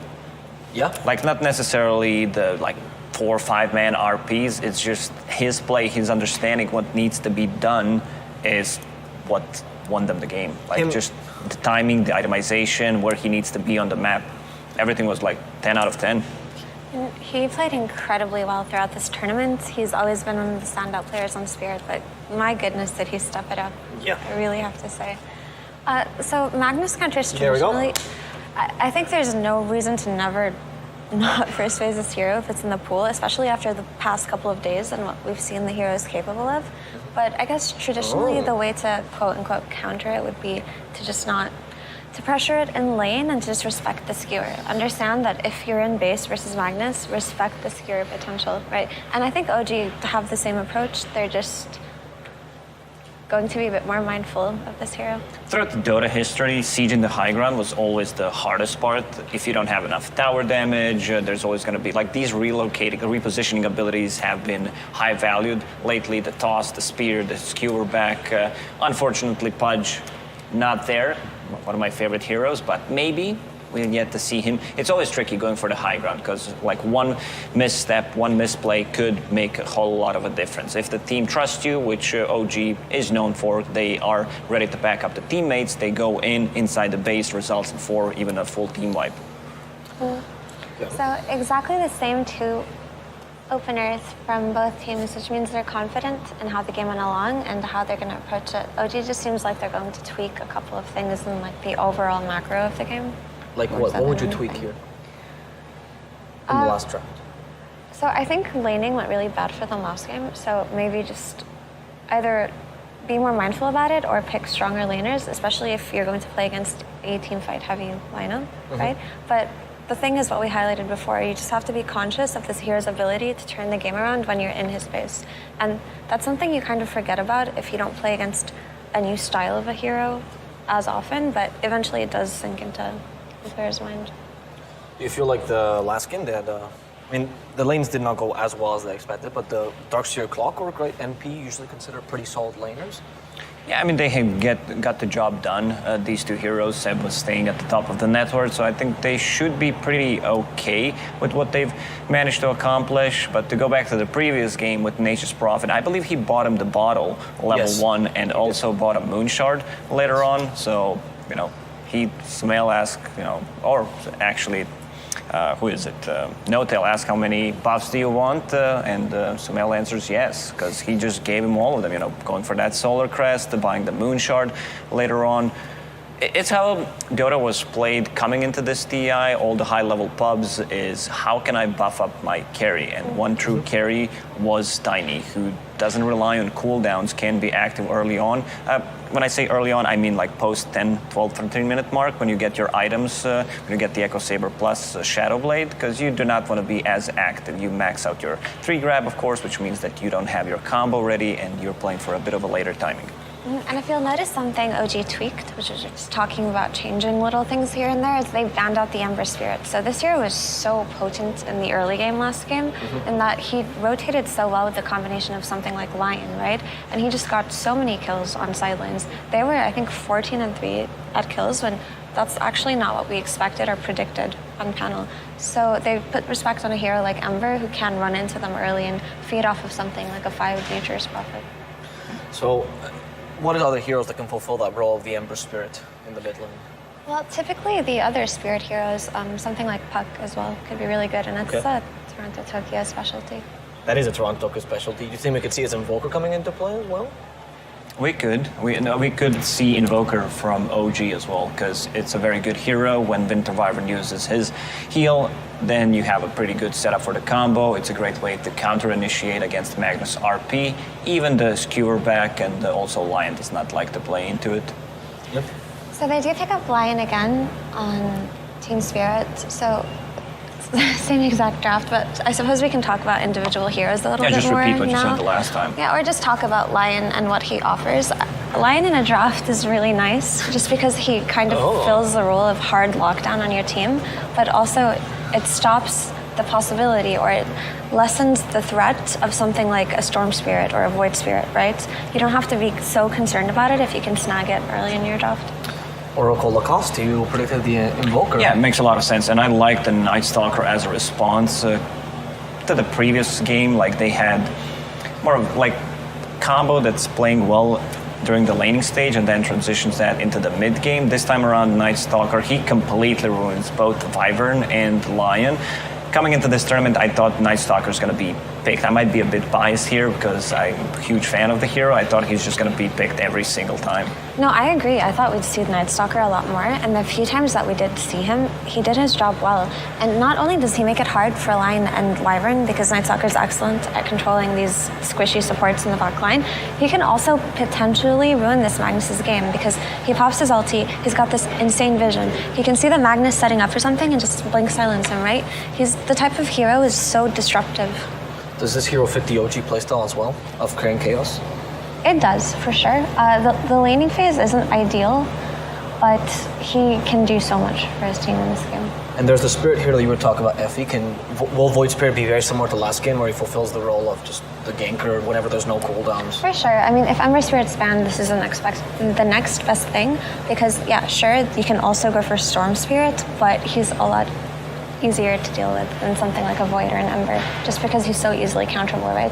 So we'll see Void filling the role of Ember, not as effectively, because we've seen Ember completely pop off just due to how OP his shard and his ability to like buy BKB with something like a Magnus and just be so effective with only one item. I like how Spirit players, when I say Spirit, Void Spirit and Ember Spirit players decided to go for the shards early on. It's extra 200 damage on a Void Spirit, allows you to get extra ring, which means that you can close the gap or get out of much easier, and also if the game drags out, you get that level 25 talent, the 2-second dissimulate stun. It's insane amount of damage. Also combine that with his level 20 talent, 14% damage amplification. Makes a lot of sense that people are not just waiting for shard to drop from second Roshan, instead just buying it. For sure, and I think the strongest Void Spirit build is actually just going for Kaya-Sanj, then Ags, and then Shard. That just seems really potent.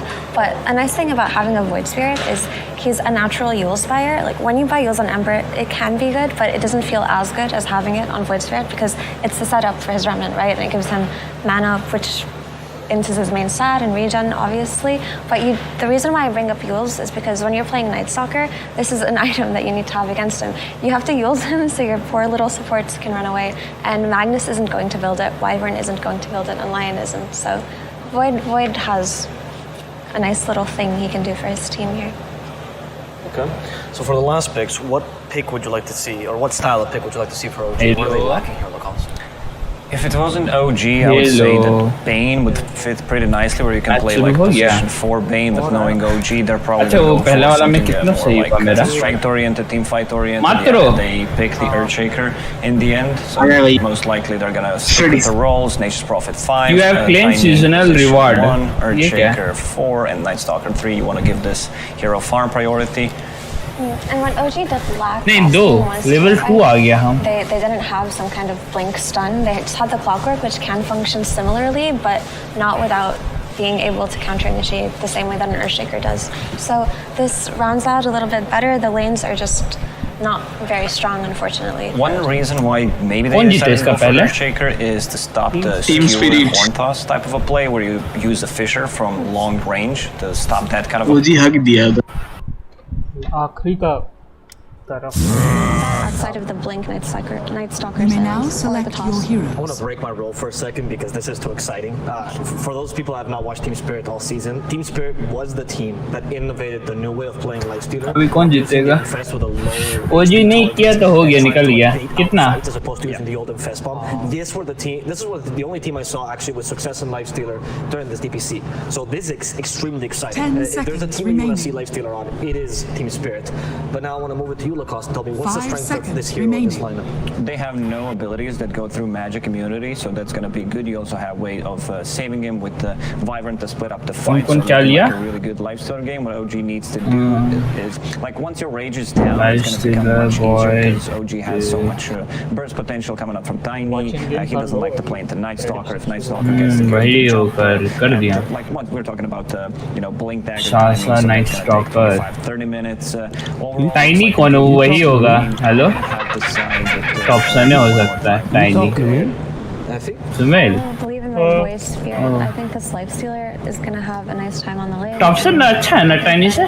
Toronto Tokyo manages to carry the early game नहीं. to what he did last game. We can see. अच्छा, वो इससे खेलता ना, वो क्या नाम, उसी वाला DH. I want to elaborate on that, right? Because it's always okay. Pick the winner. I don't care about that. I want to see. अरे एक नहीं है, वो ग्रीन कलर का रहता है. Sea creature something. Tide hunter. Tide hunter. नहीं, उससे भी नहीं. वो टैंक रेयरली खेलता, मिड लेनर खेलता है वो. And try to outplay in the team fights. Whereas OG have a more run at you style. They want to overwhelm. हमको क्यों लग रहा है इसको होगा? अभी हम Blink initiator this time. So it's going to be a lot easier to take these fights. OG. And that means that we're going to be passing. Team with the most Roshan kills. Team Spirit. Spirit डालता. हाँ? हम तो Spirit डाल रहे हैं. Total number of Blink daggers purchased by 25. 324. Yes, this is a Team with the most runes pick up by 10 minutes. Runes है वो पैसा वाला जो या फिर वो water ruin. बराबर ही होगा.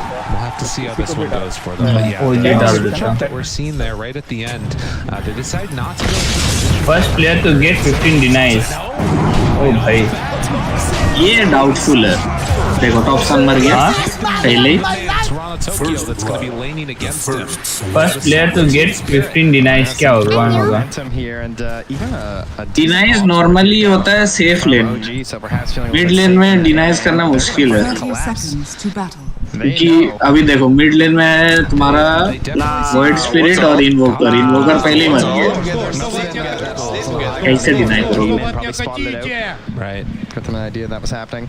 So yeah, the panel mentioned at the end there, a little bit of a mix up here. We're going to have the position for Night Stalker, something that used to be far more common with the previous games. Essentially get this massive amount of vision to the team, but since that removal, we've seen it not हम Sasha को दे दिए जब just like for the sake of the draft and flex pick, I would say.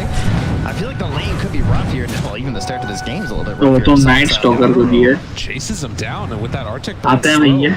ठीक है. Forcing back that Night Stalker.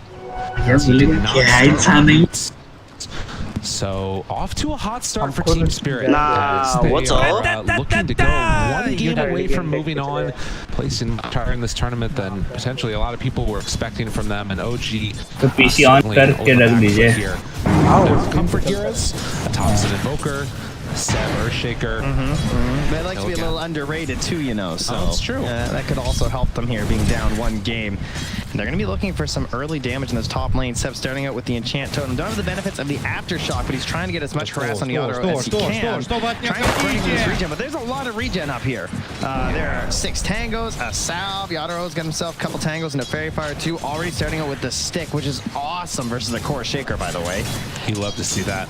It's going to be so much regen consistently given there. And of course, so much situation coming from that Invoker who doesn't end up getting one of those denied. Always frustrated to play against these Quelling Blade heroes. Although we'll get out that cold snap, some good pressure on. Pulse back in a little bit, but with the creep wave already passed and next to the tower, won't be any extra harassment there. Yeah, Lyrical, this isn't a spirit hero. Yeah. What is this strange juggler of orbs? The Invoker here, ladies and gentlemen. So, Quaswex Invoker, by far the most common one that you're going to see these days. Likes to get around early on the map with an urn, try and set up some plays. But I would say, largely, at least in my experience, of the Invokers at TI so far, falling a little flat on the early rotations, and it feels like they don't actually come online until they really get into that big Aghanim Scepter. Now, with Philosophy OG, though, I'm kind of expecting this is almost just like an Alacrity hero right now. Yes. Getting more and more, if possible, to that Tiny for pullback. I'm a little bit shocked, I'm going to be honest, that they gave this to Collapse. Mira finds that kill on a no-tail and finding another one on the opposite side. 3 quick ones for Team Spirit. Thank you, production. Catching those at the same time.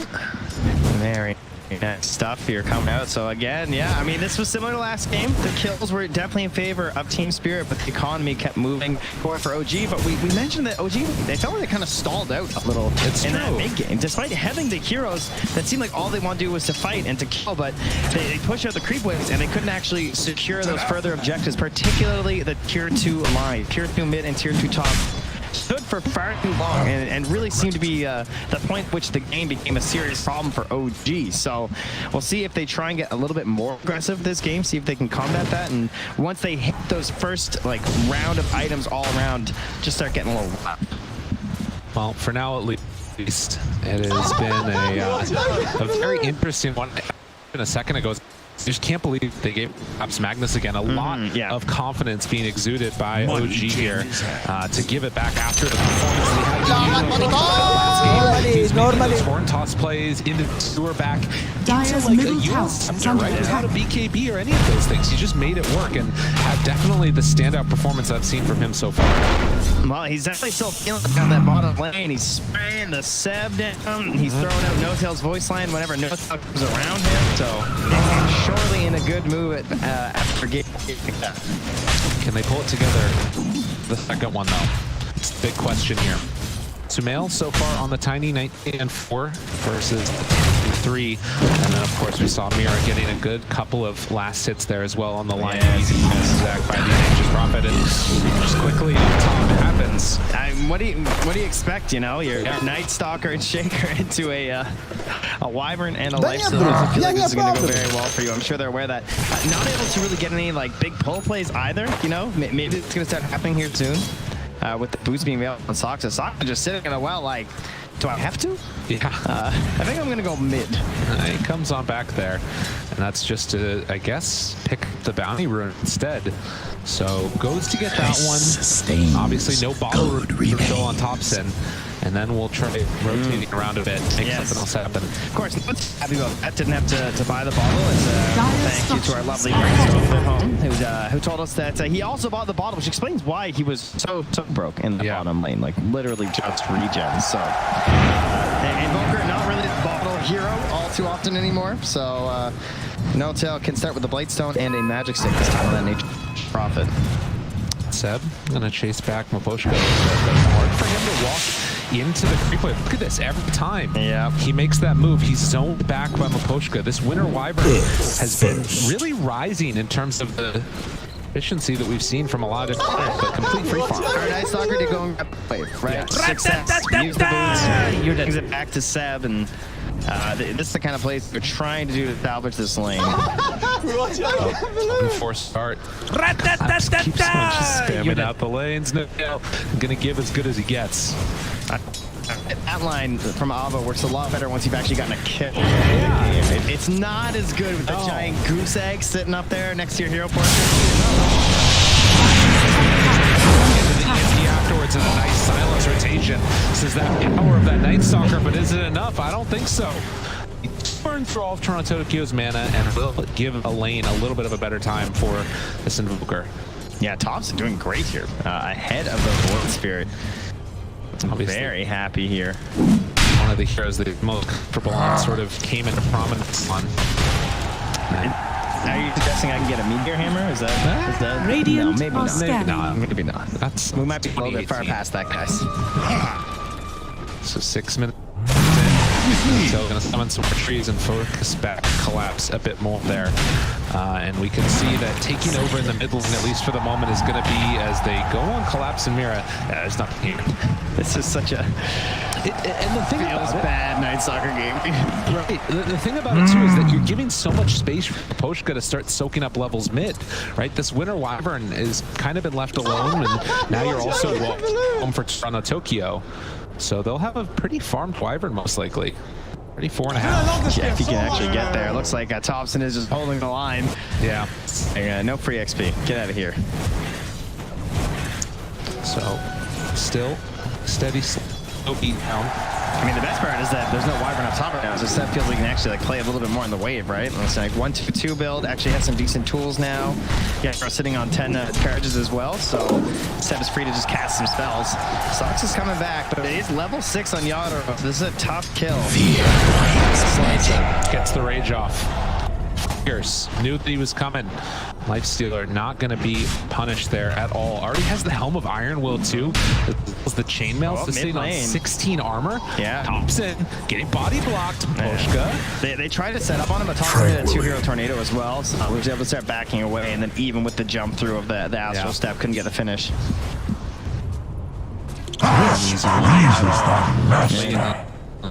The damage that you have now from OG is these heroes don't really do that much, right? Like the supports don't have that much damage until Nature's Prophet's level 6. Invokers kind of just running unlimited bits as well. It's really Sumail will obviously keep farming since he's mid lane. Dropping low here, the silence comes in. You'll be able to jump, get sprouted. Dissimilate, it's that little damage buff. They will away from it. Poshka in the meantime. It's an EE. The Remnant used to get the bottom fill off. With this DD, Toronto Tokyo wants to be able to get out of there. Dissimilate. Turned onto them instead. They thought they were saving Sox, but they're just dying themselves. Oh, they can't believe it. Radiant's middle tower is under attack. Radiant structures are fortified. As the support's Radiant's contributing early here. I push the future ever further towards Toronto Tokyo is not one to mess with. This man Radiant's came here middle to play on tower this day. is under attack. I mean, he must have been really low there, like 400 HP or something. Yeah. Just got blown up, sticking around too long. 7-0 start. This young team, Eastern European, making the most of it. They're going to the jump away, maybe. And man, the Dissimilate has to be careful. Everybody can't go out, but the cold embrace keeps him alive. Towards Toronto, trying to live, but won't be able to. They That's 你这么菜，你的队友不会生气吧，哥？你这么菜，你的队友不会生气吧，哥哥？ Team Spirit. Sure, it's still early, but you look at those last hits, and Sumail just towering above there. It's 70 right now, and a lot of those just straight up in the lane. Having a fabulous start. At the very least, did lose a courier, so that's going to slow down his acceleration for a bit. Come! And in the meantime, you can see Mira being chased away by these transfer Poshka also in the area. Able to sidestep Tornado EMP combo. And also during this time, we saw the Night Stalker head on over to the Dire Ancients and place away down one of those Sentry Wards. So it's going to be knocked out. Back towards mid again. The taunt. Drops in silence, wearing low. And Toronto Tokyo not able to find any extra follow-up there. Yeah, Sumail's just been AFK farming, hitting the heck of a lot of creeps. See, Collapse also getting closer to that now. Allies coming through, enemies. I'm going to hit some creeps now. So that part of the mission for OG certainly going well as this lead again just tapers off pretty much nothing Team Spirit gold-wise, but surely the comms are feeling for Team Spirit right now. Up 7-1. Game 1. Collapse is chilling. That off lane. Getting relative, free farm for a Magnus at least. So you can lane. Now has his friends back here, supporting him from the tree line. And He connect, finger of death, done. Zach Spira gets the kill. And you can see that even though you have all these last hits on Smil, as far as net worth is concerned, they're starting to catch up the rest of these cores and hopefully get into this first item for Team Spirit. RP down. Radiant's bottom tower is under attack. There, he gets the rage off, looking for the chase down. Collapse able to back up and get away. They still have cuts here. Oh, Dire's top tower showing is up. under They're going to use the winner's curse.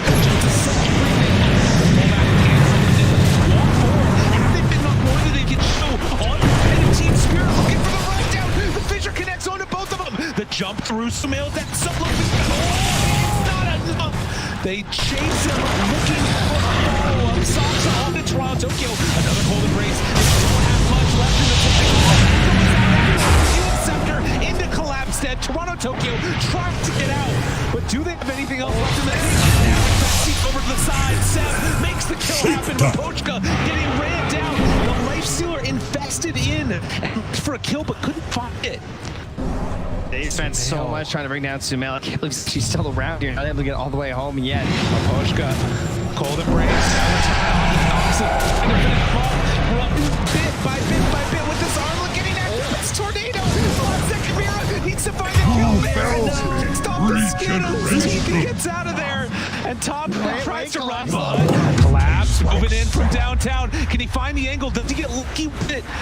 They can try and chase this, but instead, the run through shows himself, and there's going to be the eventual finish. Just mayhem in the bottom lane. Dire are scanning. Wow, there's a breakdown there, and Radiant's bottom tower is under attack. The initial attempts on this Sumail obviously failing. They spent so much. Nah, what's all? 这么菜的队友，这么菜的队友不会生气吧，哥哥？ They burn there, and oh yeah, we got ourselves a. You know, and also, oh man, Mira at the end there, when Invoker's running up the stairs and he didn't go for the spike, he wanted to give the kill over and he was holding it. It was sitting there and he tried it all range when he missed. That's painful. The Sunstroke came in there, Dire's comboed top together tower the is under Nature's attack. Wrath, and a quick pick on to the Lion. With those treants that whole time as well. But still less than 1,000 separating these two teams. And the fact that they were able to keep Yadora alive and has now the Empower going to finish. Yep. Fissure, and then a fall, Witcher's Curse.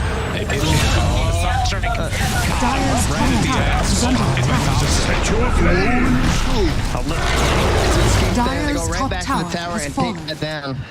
Top is pushing this bottom wave. Radiant's though. middle tower is under be a attack. tough one. First, oh, nicely done.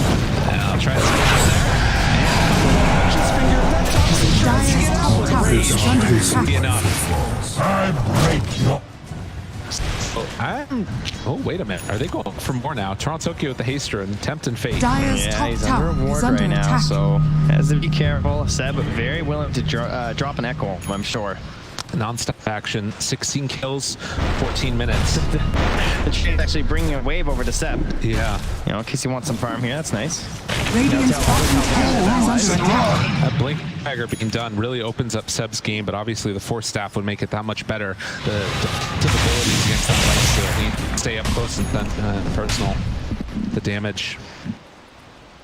And Collapse in the meantime, with the mechanism done, gives them some more, but also wanting to finish off that Blink Dagger. Yeah, and you saw how scrappy that fight was, right? But now, look what we got from Thompson. He's gone for that potential later on.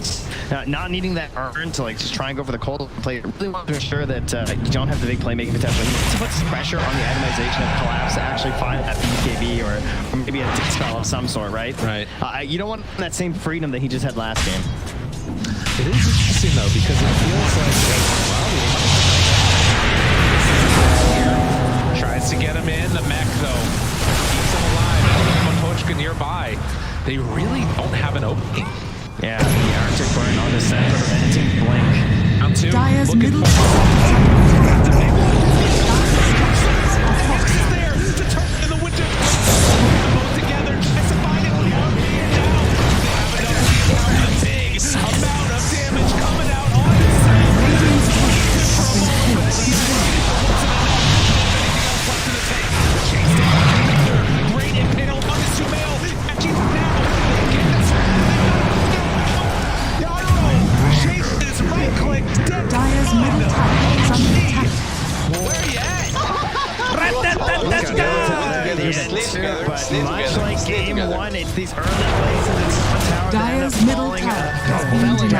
OG Heroes.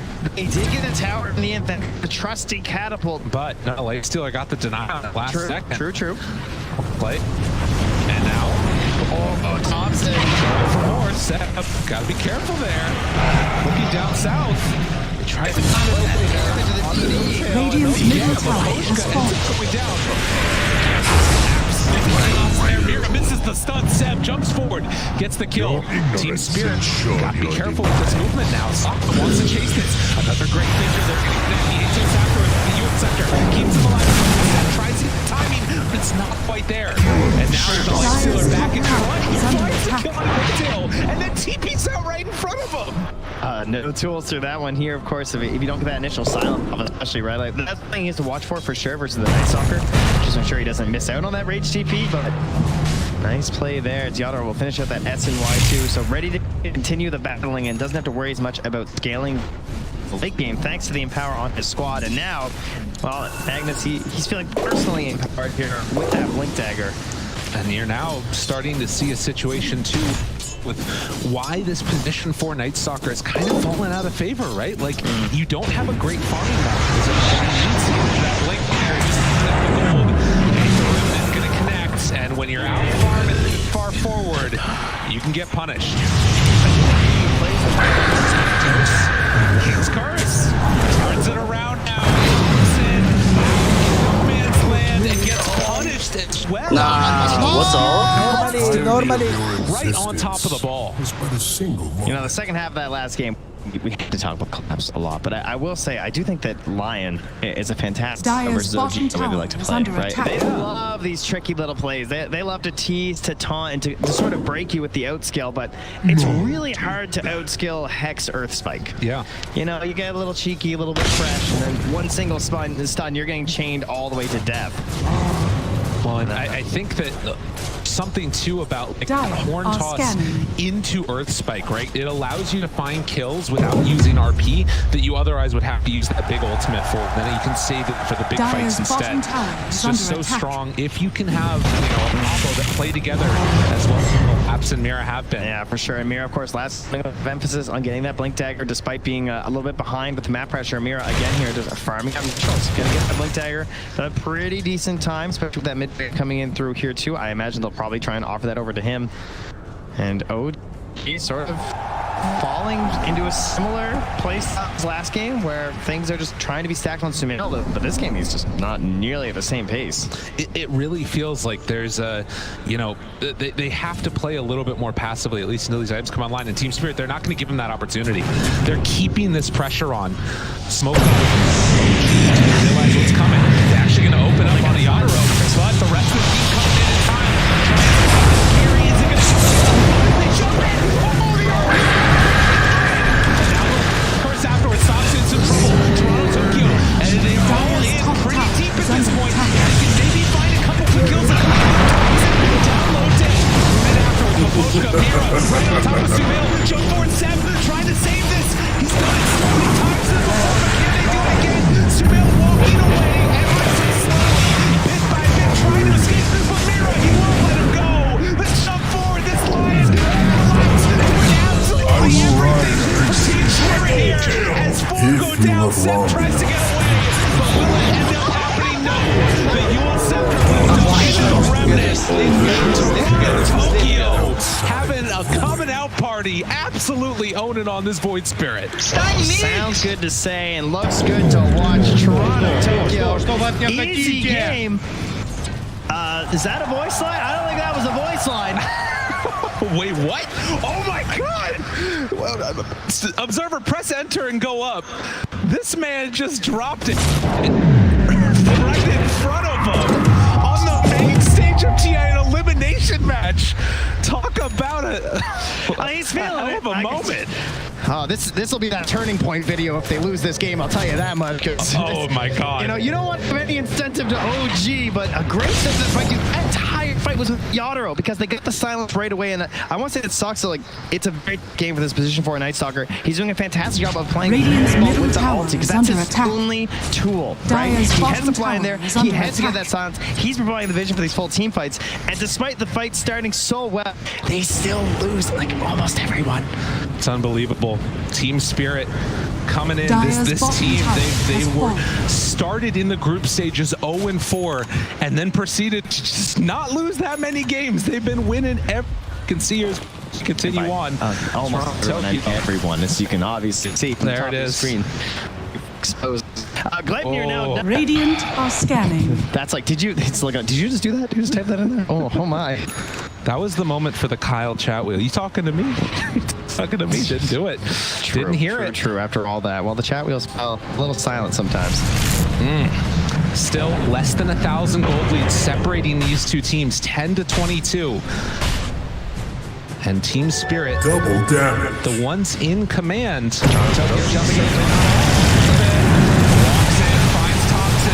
Tries to salvage it, force staff out, not enough. And now looking for no tail, they're going to pull in the feature. Just running them ragged on OG. Team Spirit won't be denied. Your life tastes Just like make these picks look so easy. 100-0. They're falling out. Under the arm. Another round of it. They just keep dying, one after the other. Team Spirit claiming those kills. Dyer's bottom tower Tokyo moving is under under an attack. off here from Seb. I don't think he's going to try and go for anything too crazy. Knows that this Void Spirit's there, but so 2,000 damage, level 14 Shaker. Maybe with the Prophet, he's got a chance with the Invoker here too. I think they're going to try it. Dyer are scanning. And what's that? Of course. Looking to try and get something in Tokyo, recognizing the danger, backs off. He knew. Dyer's top And then tower in the is meantime, under look at attack. this.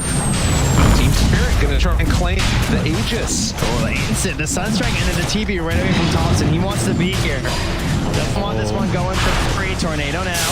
Starting to fight off. Obviously out of range afterwards, but down. Aegis claim. You know, get the damage there from the meatball out there. Yeah, maybe just hoping he could force a snatch. Team's gonna smoke. Try and get the bound for OG. Best lifestealer in my collapse. Doesn't have the shard yet. Oh, and collapse this time too, eh? Yeah, Toronto Tokyo, of course, setting up for the easy one last time onto Thompson. Follow the couriers. Take you to the heroes. Oh, I love that. Wrapped on down the way. No tail is there, but they jump and find the back line. That's a pretty good target. X afterwards. Yadaro eaten up this tiny. Sumail eventually falls. And they were so close to running into no tail too. That would have been so much better for OG if he was the one to fall. Radiant's courier has been the killed. king instead. He has fallen. Dyer's bottom tower is under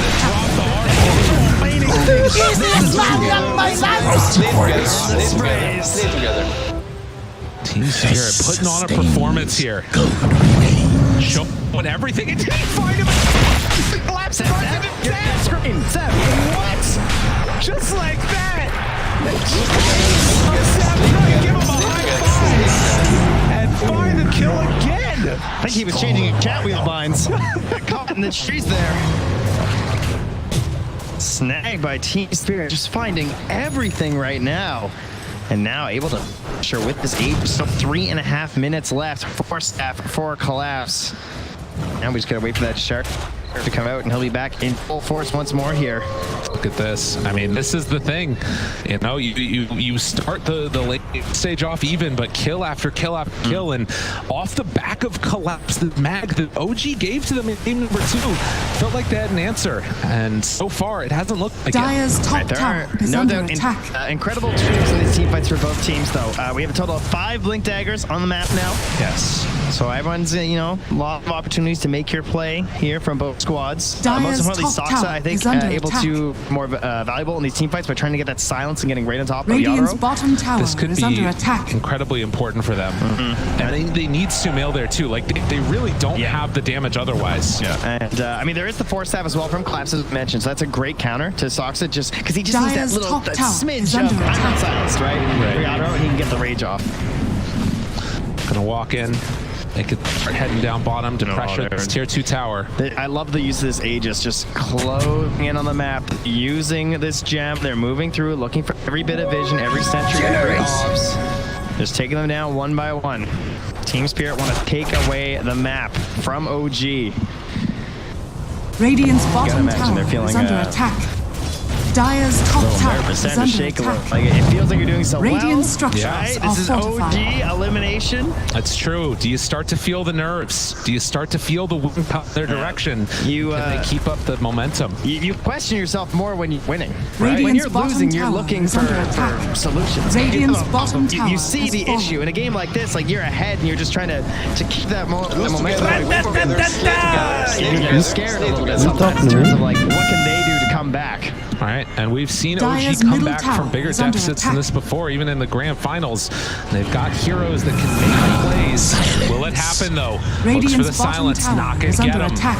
Toronto, Tokyo Dire's playing top that tower one is safe under and down attack. bottom. They got a life stealer that OG need to deal with. Throws out that tornado, gets the lift up. Thompson in trouble. The other side, they're also battling it out with Zach. James there. Thompson, point of full mirror jumps in, gets the finger of death finish. Mapochka not going to be found. They get the skew, or rather the shockwave into the kill, and they force out that buyback. No Till's going to pressure Tom. Yeah, he's got no other choice. Going up there. Perhaps send in some trance here. Fissure, the only thing that can slow down the lifestyle right now. By that tornado now afterwards. But again, that pressure mounted top, we've Radiant's seen bottom tower is before. under Nature's attack. Prophet can force back Dire's here. top tower Up is and under now. attack. So weak comparison though right now. Radiant's bottom tower He's is got the soul under cracks. He's got a couple of the big ones. Radiant's but bottom barracks Road is are hitting under your base. attack. 30 seconds still left here. Dire's top tower is I under still attack. have Glyph available. When it seems to use it. I don't know. Hit cracks down. That's the first. Cracks Dire's away with the team. structures are fortified. God, what a match. What a series. Dire's top tower Team is Spirit under came attack. out punching the champs in the mouth. I will say he got more damage down than expected. Yeah. He's in the back end and no one's TPing. Don't want to break the formation. So Dire's top tower tier 3 is is fallen. valuable. The fight's happening. This is why. And he can break it up. Catch it there. Stuck after Dire's top barracks are under attack. Dead done. Again. This guy's a little bit crazy. Thompson Dire's middle tower is under attack.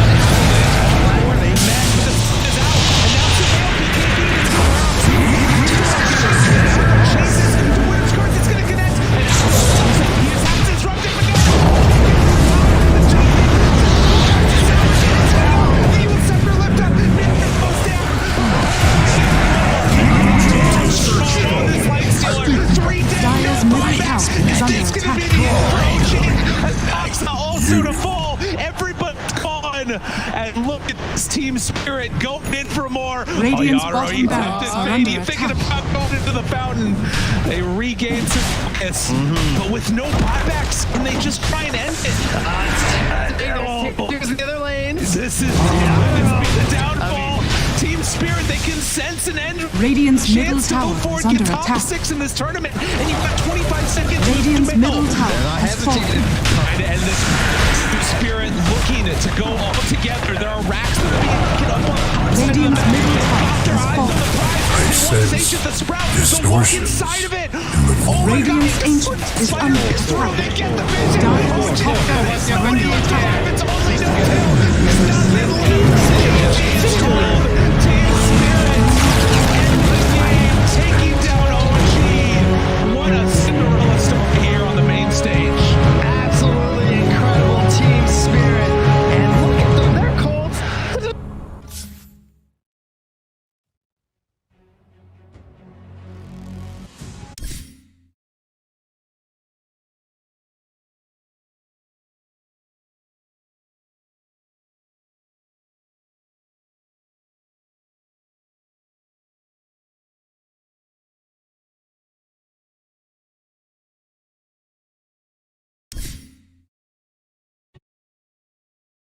That they're not getting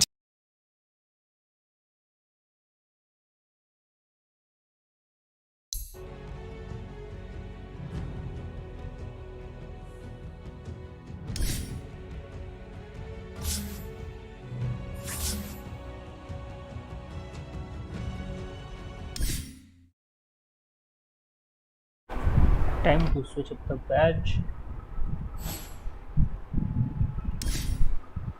2 लेके रखे थे सोच लिए बाहर इस वाला आपको secret Throwing out that easy game in the midst of it as well. He was one of the standout performances for sure. Yeah, he really was. And of course, OG, a team that maybe not the highest expectations coming in just because of like how the season works and everything, but everyone knows that they're a threat. There's no doubt, right? You know how they can perform in pretty much any situation. And with bringing in Sumail, that wasn't going to lower their pedigree whatsoever here. So we will say goodbye to our champions. And just like that, we'll head on back to the panel. Well, it's certainly an unusual sight to see OG walking away at such an early stage in this tournament. I'm sure they're going to have a regroup. But my word, team spirit. Let us remind you that they have the youngest player TI in their team in Toro. And what a performance he's pulled off. A 19-year-old collapse. Clearly the anchor of this team. This is absolutely phenomenal just to see them come here and to completely defy expectations and to do it against OG Lizard. It's incredible. Something just clicked after the group stage for this young team full of pub stars, and they're having fun. The game versus OG, it looked like they were just enjoying themselves. Hi. Nice collapse on that Magnus 2 games in a row, switching up the item build a little bit, but looking insanely strong. Team played fantastic. I feel like they had a bit of a draft advantage. They had what they wanted to beat OG. Those early skirmishes, even something as simple as a cold embrace, buys them 2 to 3 seconds of time, which is effective against Earthshaker as well. A big part of his damage is that enchant totem. If it forces them to overdive for the next 2 seconds, buys them time to turn it around. So I think those early dives and fights from OG were shut down partially because that winter market was really key to their win. It was in PSG LGD as well. Yeah, I think Winter Wyvern has been sort of like a hidden sleeper pick because I think she was 90% win rate in groups, so people weren't picking her a lot as well. How they're ready for OG's moves was really impressive because they're such a young team, but they seem so composed, so calm, so ready to actually take the right fight, take the right engagement. When I see OG goes for those wraps on the tier 1 mid, they're overwhelming their opponent. But Team Spirit, they're all there and ready, and they just wiped them. Well, it seems weird to be saying this right now, but we do have an interview with OG, and Avo is on the sidelines. hold. भाई तेरा wall bang हमको पड़ा जान रहा है. They're on the sidelines together, but I believe that they're actually just getting ready. Again, we're not used to this situation here at TI. We're not used to this situation anymore, but I'm sure that interview is going to be well worth the wait. As you guys were saying, an absolute team effort from Spirit, and the draft from OG just wasn't good enough. That's the strange thing. I thought that the OG, they are the master drafters, and I'm not repeat of the first game draft-wise. Both teams were like, oh, we're confident with our openers. I would say from the Spirit side, their draft improved a little bit. Their mid player was on a hero that buys a Spirit Vessel. That's a percentage-based damage item, very effective against Tiny. That was one of the things they had trouble with in the first game. So that gave them an even better advantage than they had in the previous one. And who was their other new hero? It was... Don't remember. The carry also percentage-based damage, very good against Tiny. Yep. And so it just felt like they had a better draft against what OG played than the first one, and from my perspective. And do you also think that Spirit are going, well, we know OG likes to fight, so because we are coming into this situation knowing that, we're just going to practice doing it better? I really want to be hyping up Spirit for as much as possible. I wasn't impressed with OG's draft in this second game, but they're OG. They always have a plan. Sometimes it doesn't work. This was sadly for them one of those times. We've seen that through the group stages and the main event. The Hoodwink didn't work out on the mid lane. If they do get all the pieces right, they dominate. If they don't and they have a Night Stalker that's lowest net worth and in position 4, it gets a little bit trickier. But it seemed like also the focus was off. Like there was one moment when Seb was in the trees, maybe he was shopping, maybe he was checking his map or something. But it was just like it wasn't even a gank, really. I feel like when your draft is off, sometimes you'll make mistakes because you're trying to figure out how to win the game. Like it's very confusing for OG. Like for me, I think Night Stalker should have been 5, Fearon should have been offlane, and it would have been a lot easier to play the game. But Dota's weird like that. Like you play so many hours into the game, you commit so much of your time into it. The smallest thing being off can make it so that you're not able to play your normal game. Like people, a lot of pros, they always say, I want to play as if it's a pub because you feel so comfortable. You know what's going to happen. It feels so natural. If you're thrown off, this is sort of what happens. Is it fair to say that Spirit were playing like a pub? I mean, no, I don't. I mean, they're I'm playing not saying you comfortable, are. right? It's just that we keep Yeah. referring to them as pub stars, and they're top 6 of the international. And I just want to, I guess, put some respect on their name, just because when we talk about pub stars. Yeah, listen, it's no surprise. I come from Counter-Strike. If we talk about pubbers, we're not necessarily talking in a positive light. So I just want to double check, now I've come into your space, that we are giving them the credit that is due. I would say calling somebody like a pub star is not really as negative in Dota, because it's like, that means you're like insanely good. If you're a pub star, you're beating pros in pubs. I think the problem that usually translates is you need a captain, and maybe in this case this is an advantage. You get this experienced captain in Maposhka who can make sure that they're playing the right heroes for the game, and that he can kind of like corral them. So still let them play their pub, but also make sure you're checking those boxes for how to compete against other teams that are organizing as a cohesive unit. So making the most of that raw talent and then making magic on the stage. Exactly. Perfect. Well, standing by right now, we do have Avo with Seb, so let's hear some final words from Team OG. Thank you, Frankie. I am here with Seb. Thank you for your time, Seb. I wanted to ask you just your thoughts on the last game.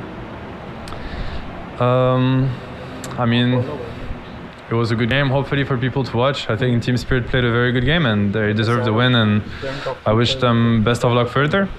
As for us, I mean, we did a lot of right things in terms of preparing, in terms of keeping a good mood, you know, and fighting as much as we could. I don't think we let the toughness of the game affect us, but definitely the Dota was not good enough to win this game, and I think you have to also accept that. So OG always talks about being a family. What does family do in moments like these? How do you recover? I mean, we are still in family.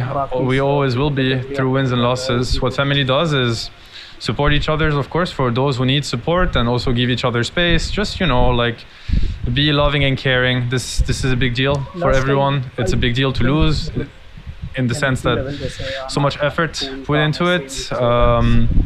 So yeah, we're there for each other. At the same time, you know, losing is part of competition. We've been on the winning side, and we celebrated that, and we were grateful for that. I think the wins don't taste nearly as good if it wasn't for the losses. And I think that, you know, losing is really rough. It feels really rough. We feel all very down, and but you have to stay strong through these times, and you have to learn, and there's gonna be time for that. Everybody needs, you know. What I do want to say is I want to thank everybody that supported us and followed us. What is really special about OG and about OG fans and just the community around OG is that we feel the support through, you know, the highs and through the lows. Today is a low, but as I said, there wouldn't be any high without lows. So we appreciate that, and we are very thankful and grateful for the support that we get. And this is something that's much bigger than the tournament. Raze is doing op. Well, you heard it.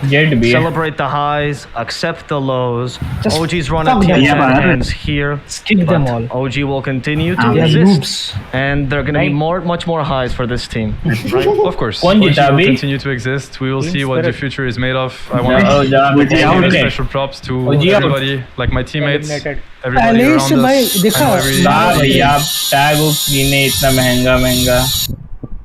around us. हम तो discount में लिए 50% of. Anirban भैया पूरा frustrate हो गया होगा। सब अनिर्बन भैया की गलती है। भैया आ रहे हो? आओ। घूमने चल गया कहाँ घूमने चल गया इससे? सेनोरिटा मैं इस साल ओजी का किस्मत भी नहीं था, बोलिए। शुरू से बेटा ये लिपड़ पिपड़ रहा है एकदम। सुन, अब इसका पिंग ठीक हुआ, देखो मुंबई वाला में। भैया आ रहे हो? नहीं। अच्छा। Why is this behavior? Why do you bullying us?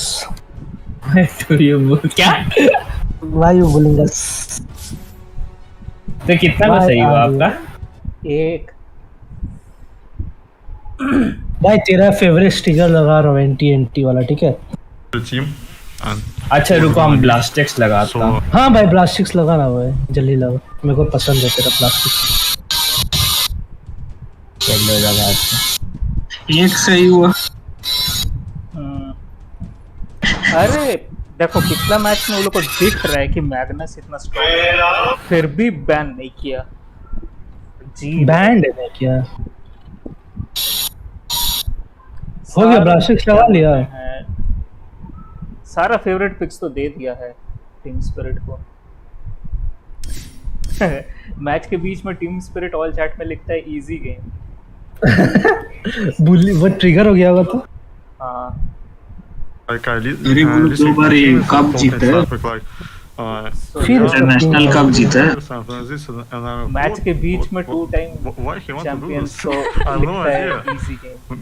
So I don't really know. Confidence about you. So Yatoro's hair is a mystery to all, including his own team. All right, final question. Your next team, the next team that you'll be playing against are Virtus Pro. You have a lot of experience playing with them. Do you have any words for split करके रखे थे?